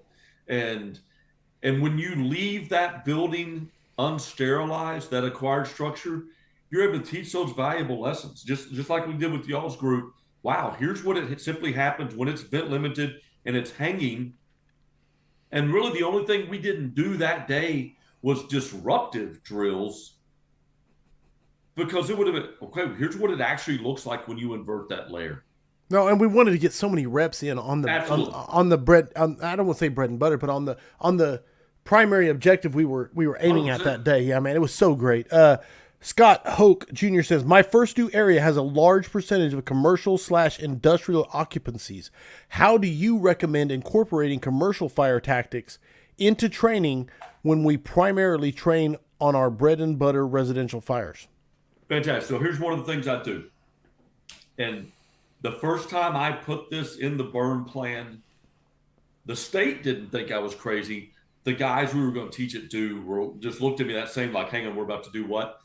I wrote when I write my burn plans, we actually factor in there's an area, a percentage. So we might actually burn this place down. Okay. Don't really want to, but it might happen. Don't take a knife to a gunfight. We always have heard that adage. If your department, now one, pull the hose you're going to pull. Now I will tell you to look at case studies, and there have been several great case studies that show why you should not be taking 1 3/4 lines into big box areas. Now multiple, that's a different story. I'm not going to say it's not. We saw at the end of Ghostbusters what happens when we cross the streams, right? Right on. So, I mean, now using them independently, you're using independent lines. Getting them together in unison in concert is that volume of fire we need. But if I'm going to train on 2.5 tactics, you need to be fighting 2.5 fire. Now, is that always done from the interior? No. But if you're looking at big box stuff, and there was a video the other day it was a Home Depot fire that was making the rounds again, and man, it's phenomenal. Just the smoke behavior, the amount of laminar, lateral intake going in. Yes. Every firefighter should burn that into their head, because I promise you, you've opened up a window or a door, and it's been doing that, and that wind wasn't at your back. Right on. And that fire was pulling it in a direction for whatever, it was doing. But so big box tactics and small box training. You see people having to do this a lot with their fixed facilities. They're adding on outside. Here's how, and I'm not saying fixed facilities are bad. If I get to work tomorrow and they've built me one, we're going to be out there repping in it all day. But so many fixed facilities are adding on the outside portions to make it look like acquireds, and there's the sea of pallets or OSB to make all these other rooms that don't exist. Man, just build it that way and be done. Right on. But you have to be down with the volume, the reach, and then your breakover points. Now, I'm not a nozzle head, Okay, that's why I love Kyle and Aaron and Laguerre, those guys that are doing all the math for me most days. But one of the biggest drills we do for our box, our station's a little over 80 feet deep. We sit at the front and then we flow it through the bay, the empty bay, and get those guys on either side watching what that stream's doing, where it's doing it, what it looks like when it smashes into the center beam of the station and starts doing things. And then we talk about those things, and then we add in those other senses. We do it dry, or we do it without all our gear on. They can hear exactly what it sounds like. They can see that break over the stream. Wow, it made it 80 feet. The ram or the blitz fire, the whatever, put out this volume of water at this distance and did these things. And then we start looking at, okay, and we start adding back in those components. I love it. And doing those things. So you can completely do big box training and big box fires and small box training. Get you a good room going.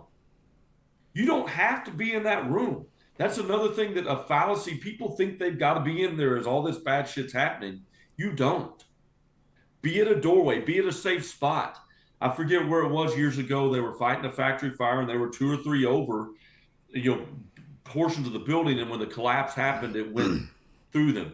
I think it was Chief Dunn was talking recently about that. And one of the collapses he remembers was a secondary collapse into like a lean-to that smoked a couple of guys. Get at that doorway with those large volume lines and watch what that fire mows down. Get you a couple of GoPros from Walmart. They're less than $50. Put them at ground level and replay the video. Wow, here's what our string was doing with a 20 by 20 room.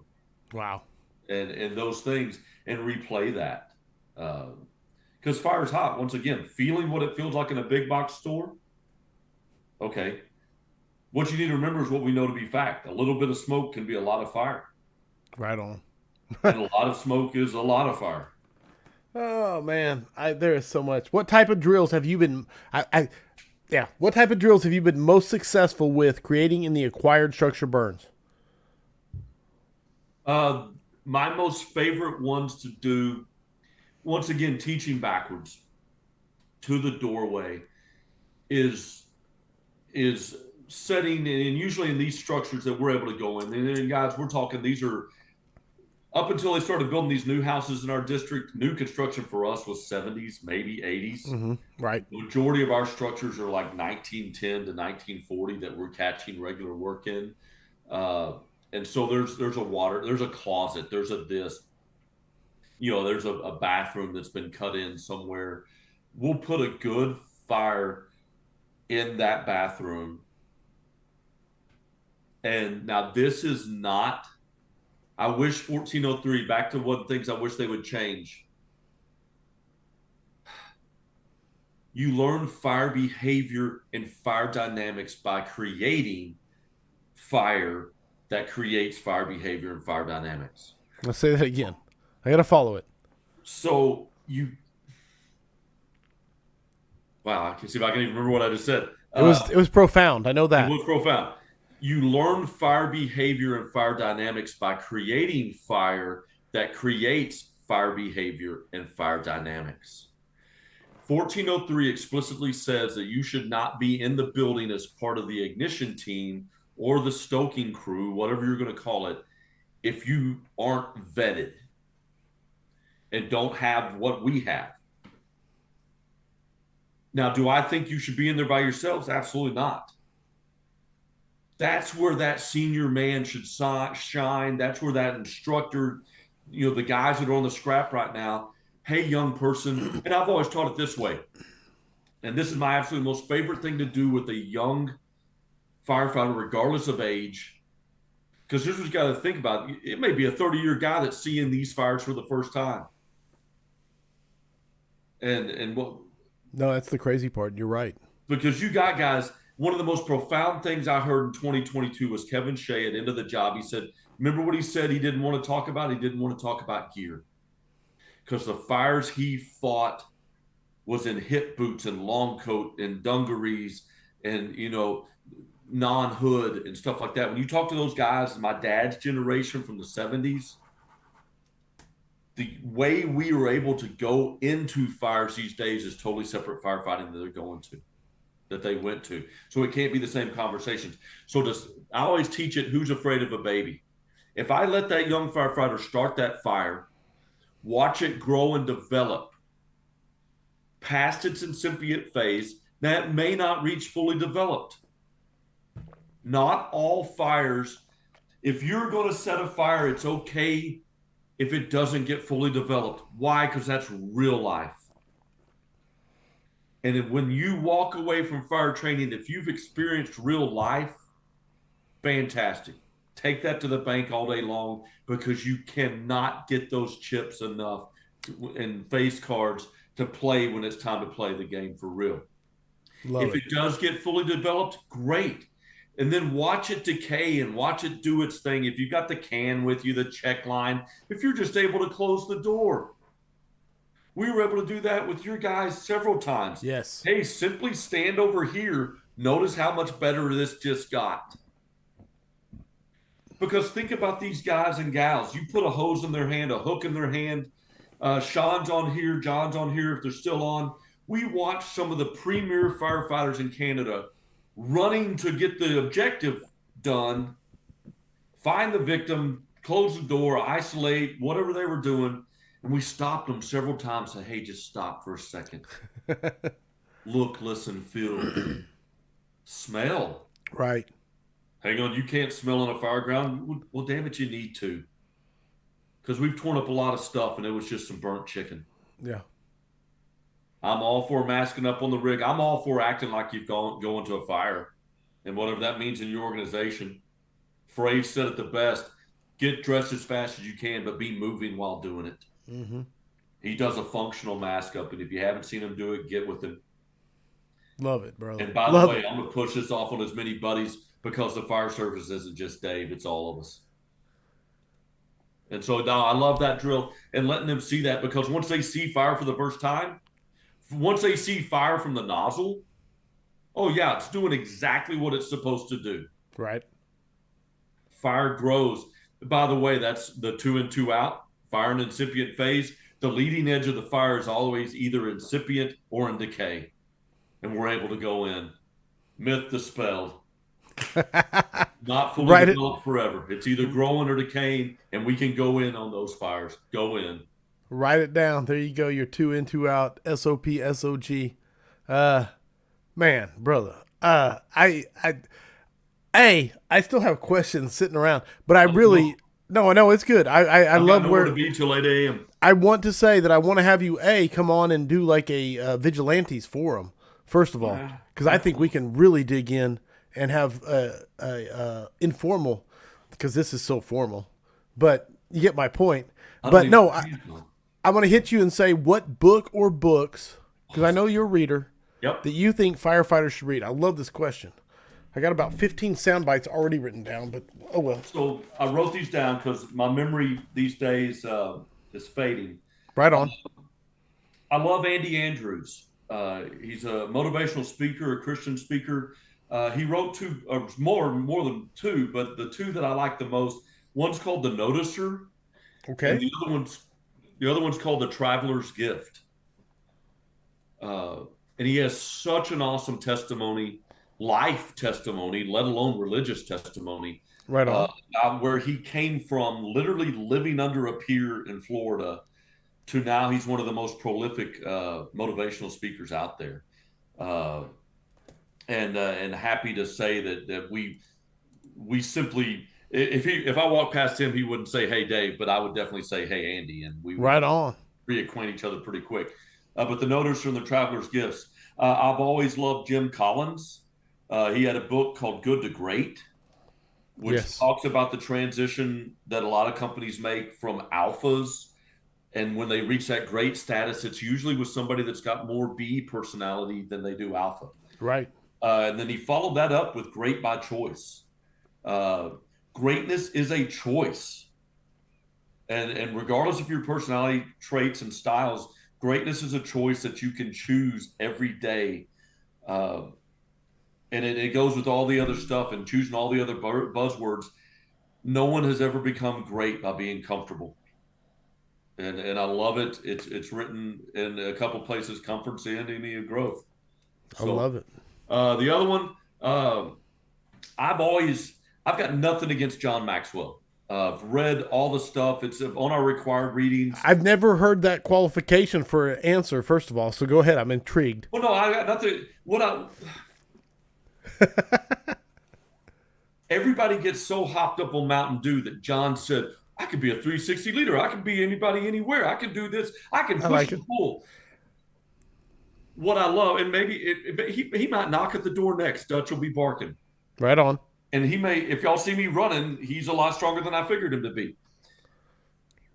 John never says anybody on his staff that was these 360 leaders and all this and that. I mean, there's a few places that he references it. He's the leader of his organization, and he Absolutely. makes it known.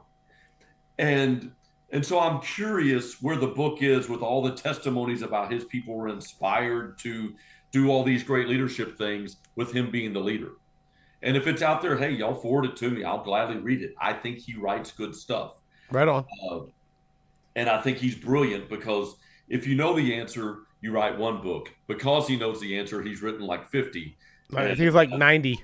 Exactly. He writes them all. But I love his book, Talent is Never Enough.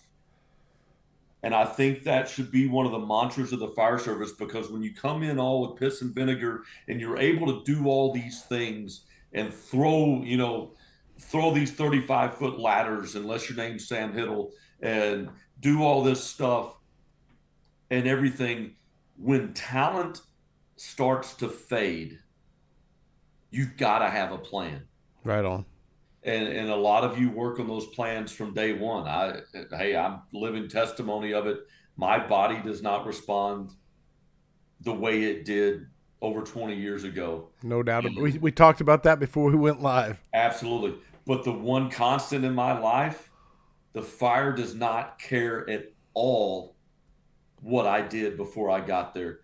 And the customers sure as hell don't either. They You're right. expect action. And 100%. the fire's going to give it to me as good as better than I can give it to it most days. But I was going to say, I've always preferred Patrick Lencioni. Yeah. The way he writes the fables, the storytelling, the stuff like that, that's always been one of my ones.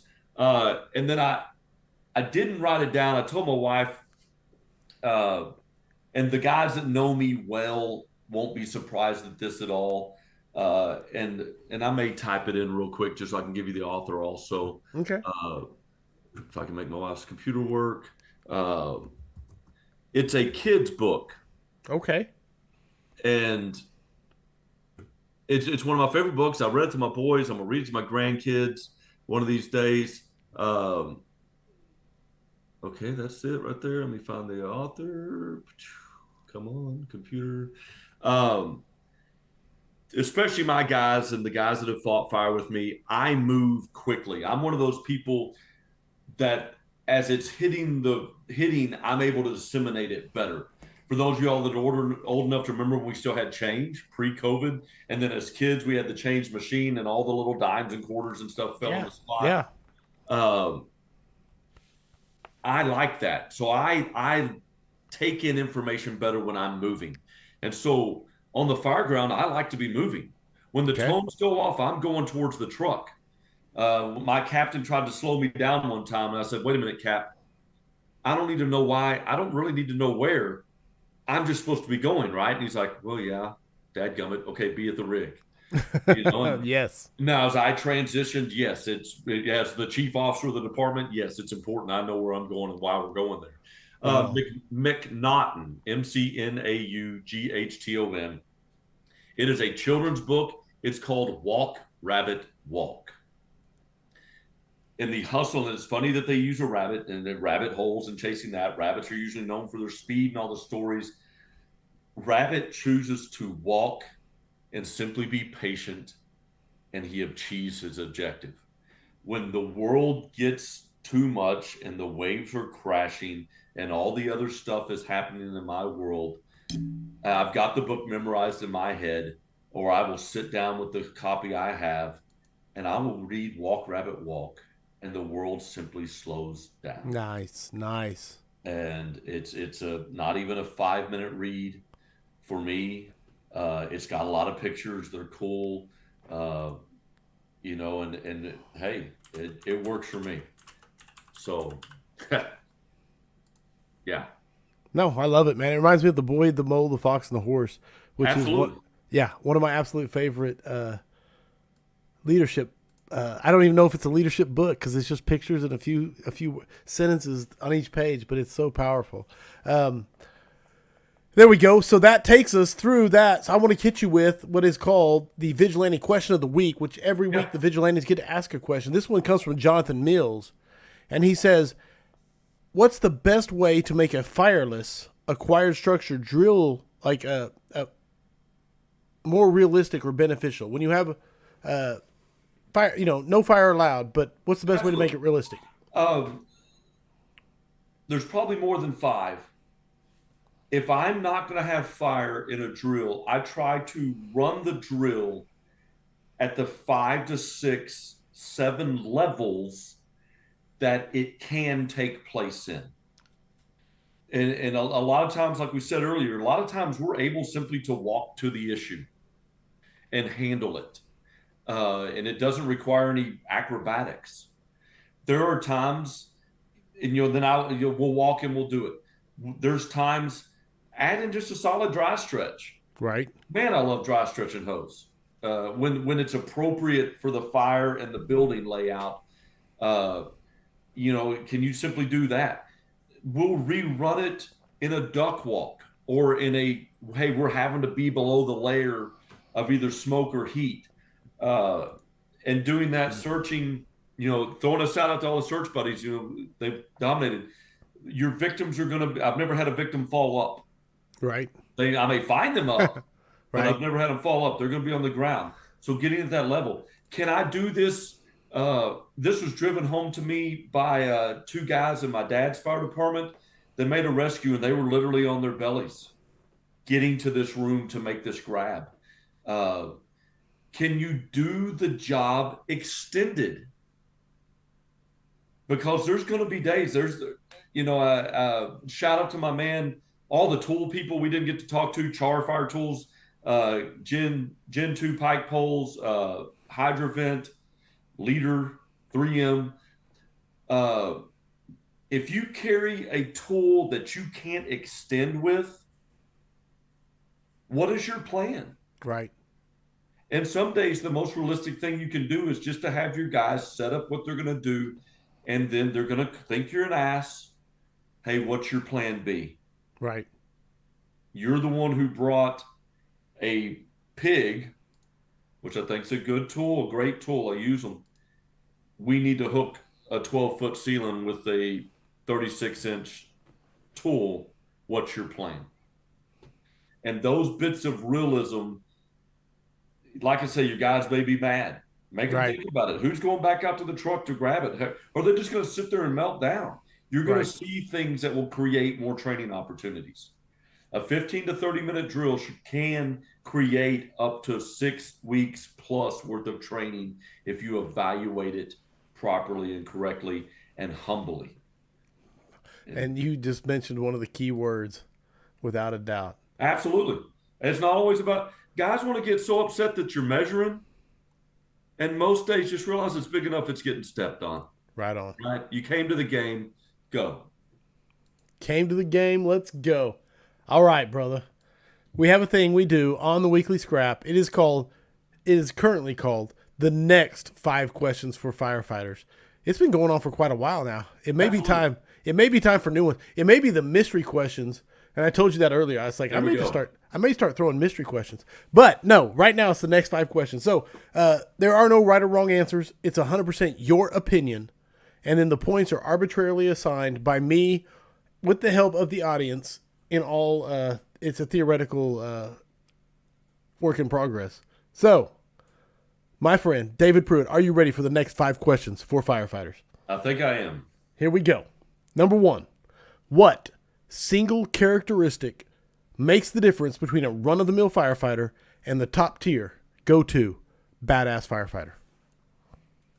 This one's incredibly easy for me, and it's what my dad and I saw other guys live out. And my family's coming home, so the dog may get rowdy here. Um, 24 hours a day, I've seen passion fade. I've seen resiliency get tested. I've seen all the other answers come and go. I've looked on the back pad of the station and seen what guys are truly passionate about. I've seen on Facebook what they're passionate about. I've seen them at the kitchen table doing their second job and be passionate. What I've yet to see go away is if you're a servant. Servants get it. Whether it's 3 p.m., 3 a.m., they know they're there and they know why they're there. And whether it's helping Mrs. Smith with that last bit of yard that she was doing when her husband had a heart attack, whether it's staying that extra 10 minutes to sweep up, servants get it. And I joke every once in a while, 38 years, surely your dad taught you how to be this stellar firefighter and stellar officer. He taught me to unashamedly serve. And there's days that's not going to make sense to people at all. And you know what? And the people that doesn't make sense to, that's such a hard line for me, that they've aligned themselves with the people that I don't want to align with. Because I've never had a servant let me down. And the guys that are on the scrap, the guys that I teach with, the guys that I know at a moment's notice I could call around the nation. That got me the second time and I cried. The guys, when I showed up, that put their arms around me, and the first words out of their mouth were, "Are your guys okay?" My guys were on the alarm at West that night of the explosion. Oldest guy in the truck was 25, 26 at the time. When the Brotherhood knew it was time to serve, they came and served. Servants filled 5 Make 2 stations in 28 minutes, the Texas Fire Service, because they didn't come for glory. They didn't come for anything. There were no photographers there. Servants don't look for glory. Servants look for service. That go-to badass firefighter separates themselves because when it's time to simply go help, they're helping. And I can support that all day long. Yeah, I can't even, go back and read the comments, my brother. 100%. I hope somebody will take the time, if I don't do it myself, to transcribe that and turn it. That was almost like I don't want to cheapen it by saying a poetic, but it was almost a poem in its delivery. And so, max points. That might be the easiest max points I've ever delivered. Back to number 2. If you could go back in time and give yourself one piece of advice as a rookie, what would it be? Well, I know the easiest one, and the guys that have been with me the longest, obviously just be quiet. But what I looked at with this one, as I said earlier, our shift, it wasn't unique. We were all strong alphas. We wanted to push each other every day, and we were out there. And if somebody did it in 2 minutes, we were fighting to get to 159 and praising the 2. If we didn't get to 2, man, that guy got props, and we bought whatever or did whatever calisthenics. But also what we did in that moment, and there's days I hate myself for this, is I didn't consider the other shifts. And I wrote this down. The job was bigger than just your shift. You will eventually work with others. I worked with other guys that for the 1 year, 6 years, 7 years, I either got swung to their shift or they came to mine. And everything I've said tonight, and I think about when I hear Jacob Johnson talk about his journey. Man, I wasn't building bridges because I didn't care about bridges. I didn't care about getting to the other side. And this job was so much bigger than me. And there were relationships and friendships and just opportunities lost that I couldn't get back. no matter how hard I tried, no matter how much I ranked past them. And what's crazy, and I was going to say this at the beginning, some of those guys gave me the worst criticisms I ever received that were true. Hmm. And if I could spend the rest of my days going back to them, because I said earlier, I can see the end a lot more than I can remember the beginning. But if I could go find those guys and thank them because they gave me their time. And there's some guys that just rode me off. Right. But those guys that took the time to say, hey, you're a dumbass. Hey, we hate you for this. Hey, don't ever cook that again. Or hey, just shut up. They Right. gave me their most valuable resource. And if they're listening tonight, thank you. Because what I can do is pay that forward. And every time I can give my time to someone, I'm going to do it. Love it. So, Brother. 2 for 2 max two for points. two. 2 for 2. Number 3. What is your favorite training drill? So I've always liked this one. I loved being driver operator, and I'm still fortunate enough the way our department's set up. If I need to go drive the rig, I'm driving.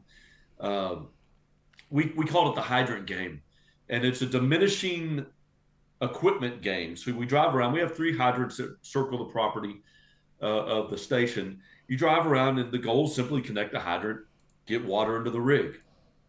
No real time. We're not jinxing you. So let's say the first guy chooses the 25-foot little stab piece, and he goes into the main steamer. Well, the next guy that goes around, we take away that 25-foot piece, Okay. and then we may unscrew the 2.5 cap. And there's been times, legit, depending on which, if they're on the pumper, are they on the aerial, are they on the tender, excuse me, on the tender.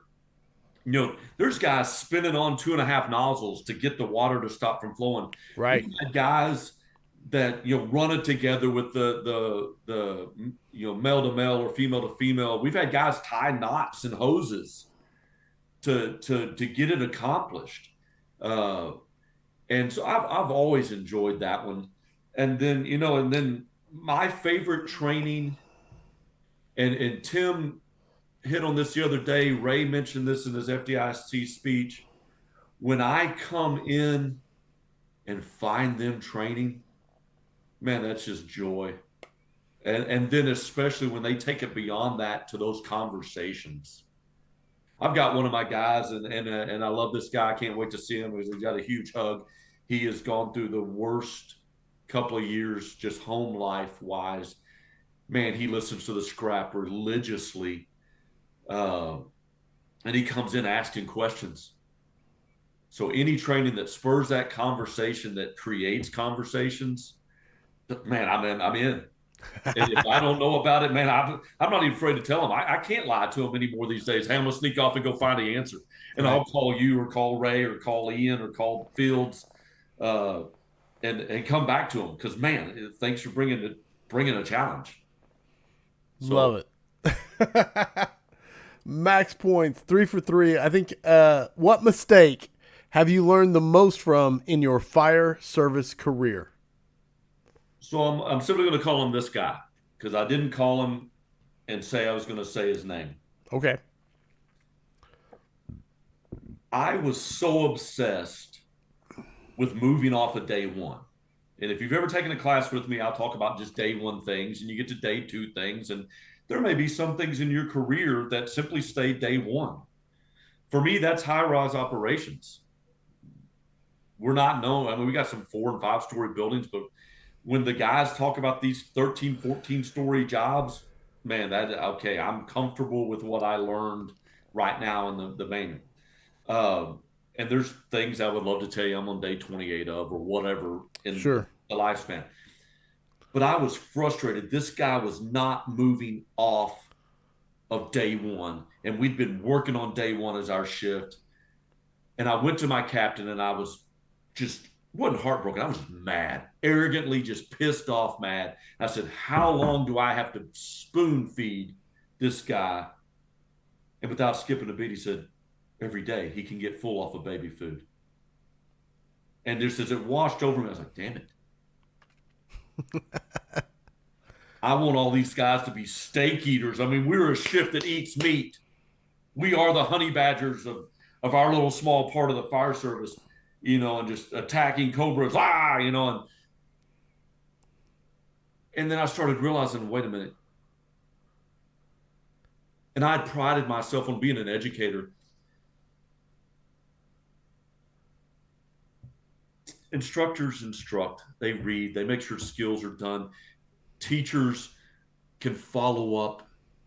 Educators need to build pathways in the mind and be able to do those things. And as an educator from that moment on, if I could not meet the student or the participant where they were coming from, there was absolutely no way they were going to get to any place that I thought they could be. Right on.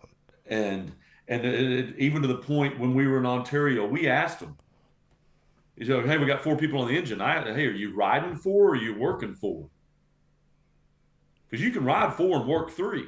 Let's set up our drills with 3 people working. Let's set this stuff. That's another fallacy of training.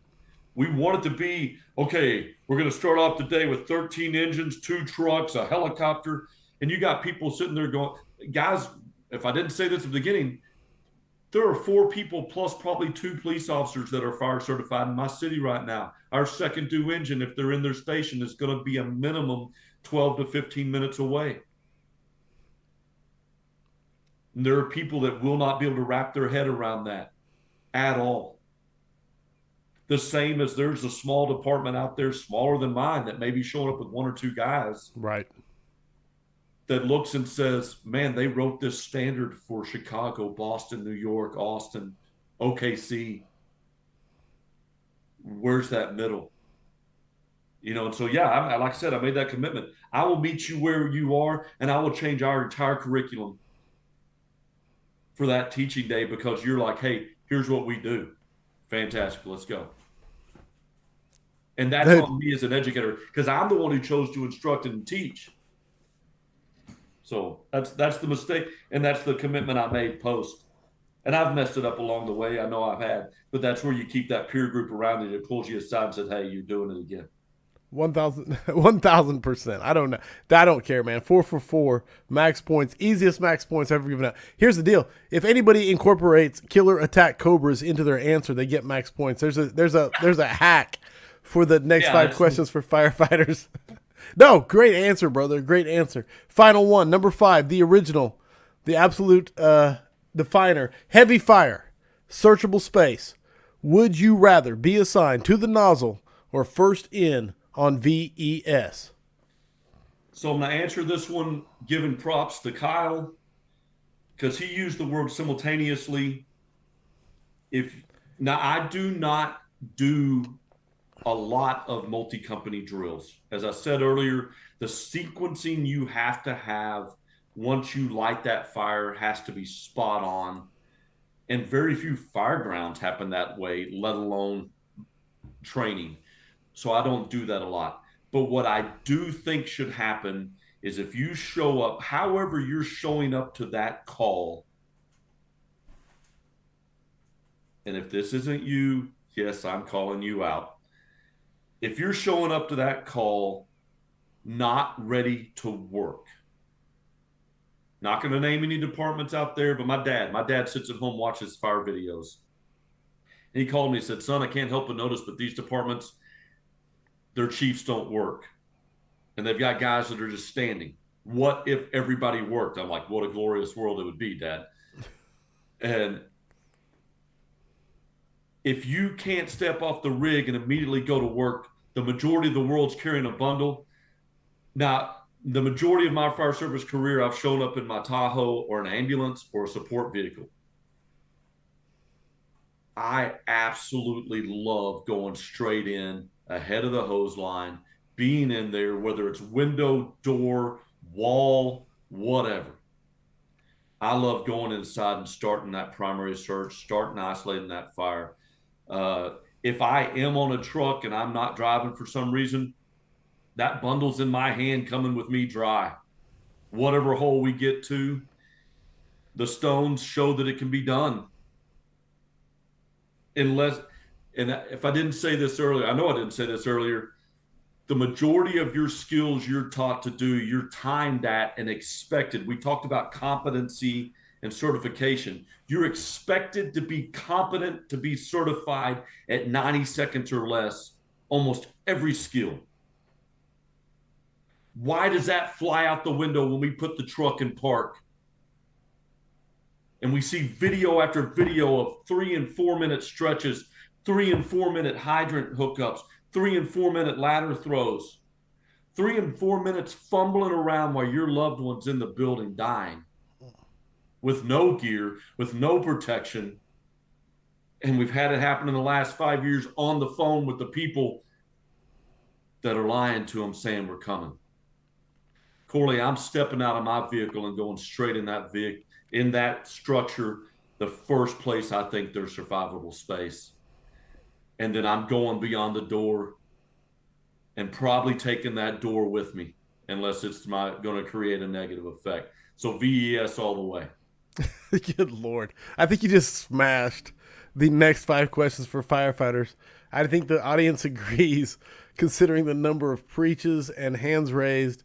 Brother, you got to go back and check out the comments, because I cannot. I definitely will. Yeah, 100%, brother. And I know you just crushed max points for the next 5 questions for firefighters. 5 for 5, and I don't think anybody can argue that. If you want to argue that, come fight me. And that officially makes it 173 scraps in the books. My brother, David Pruitt, if somebody wants to get a hold of you, what is the best way to do so? So Facebook, 2 places I'm on there. Facebook, it's me and my boys eating donuts. And then I am live fire acquired. So for the 874 people that are like, what's wrong with this page?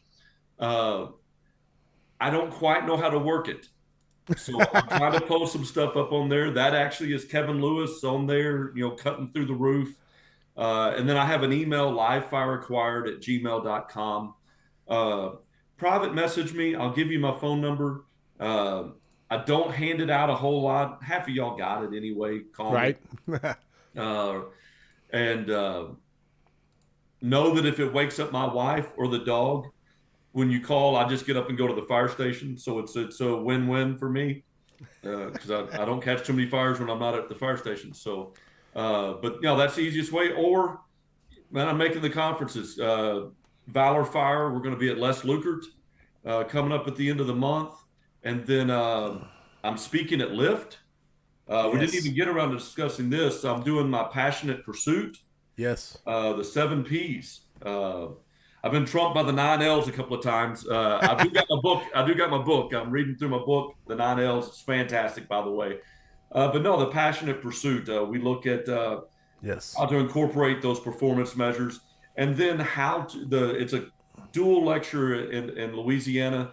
Everything's a fire. Some of y'all have heard me say these things before.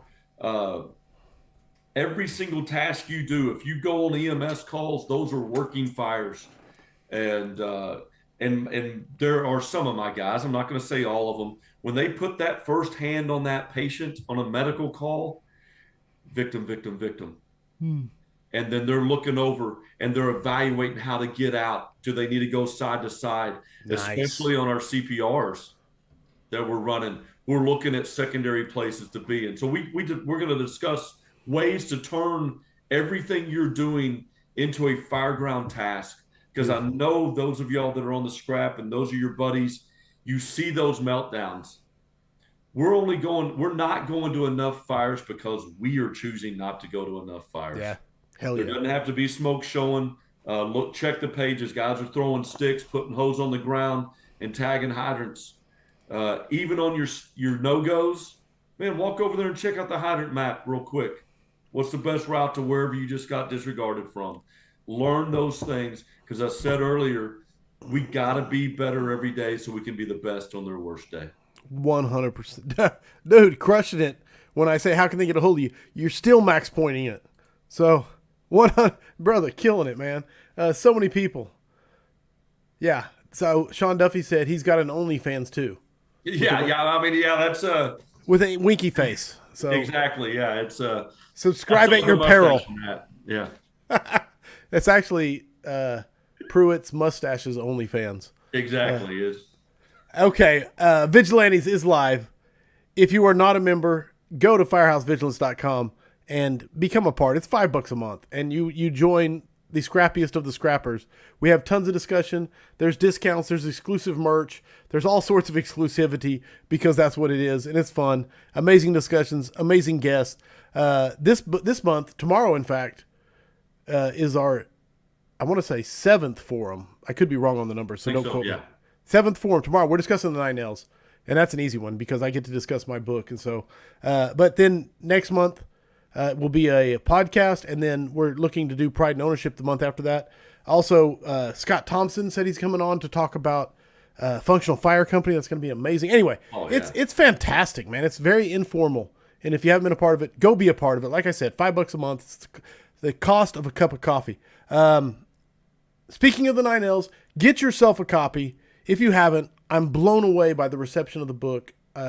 It's one of those things where I'm super proud every time someone writes a kick-ass review, and I'm also super humbled. That weird mixture, you know what I'm saying? And it's great, man. Fantastic reviews. If you want stickers, post an Amazon review and then send me a screenshot of it, and I will absolutely bribe you for reviews. So do so. Same thing with the podcast. If you listen to it on Spotify, iTunes, wherever you listen to it, post a review, send me a screenshot. I will bribe you with stickers and send them to you.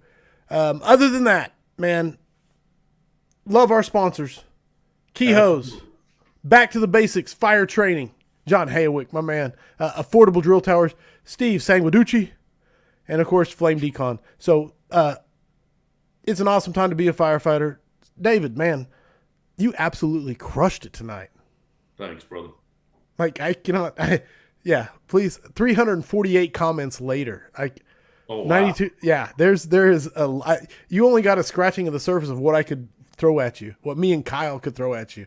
And the audience, man, the scrap would not exist without you. And the 349 comments come from you. I mean this from the bottom of my heart. Thank you for making the scrap magical. Smoothbore Cartel said capital C in crushed because it was a great scrap. I hope the tone stays silent unless it is burning. Everybody stay safe out there.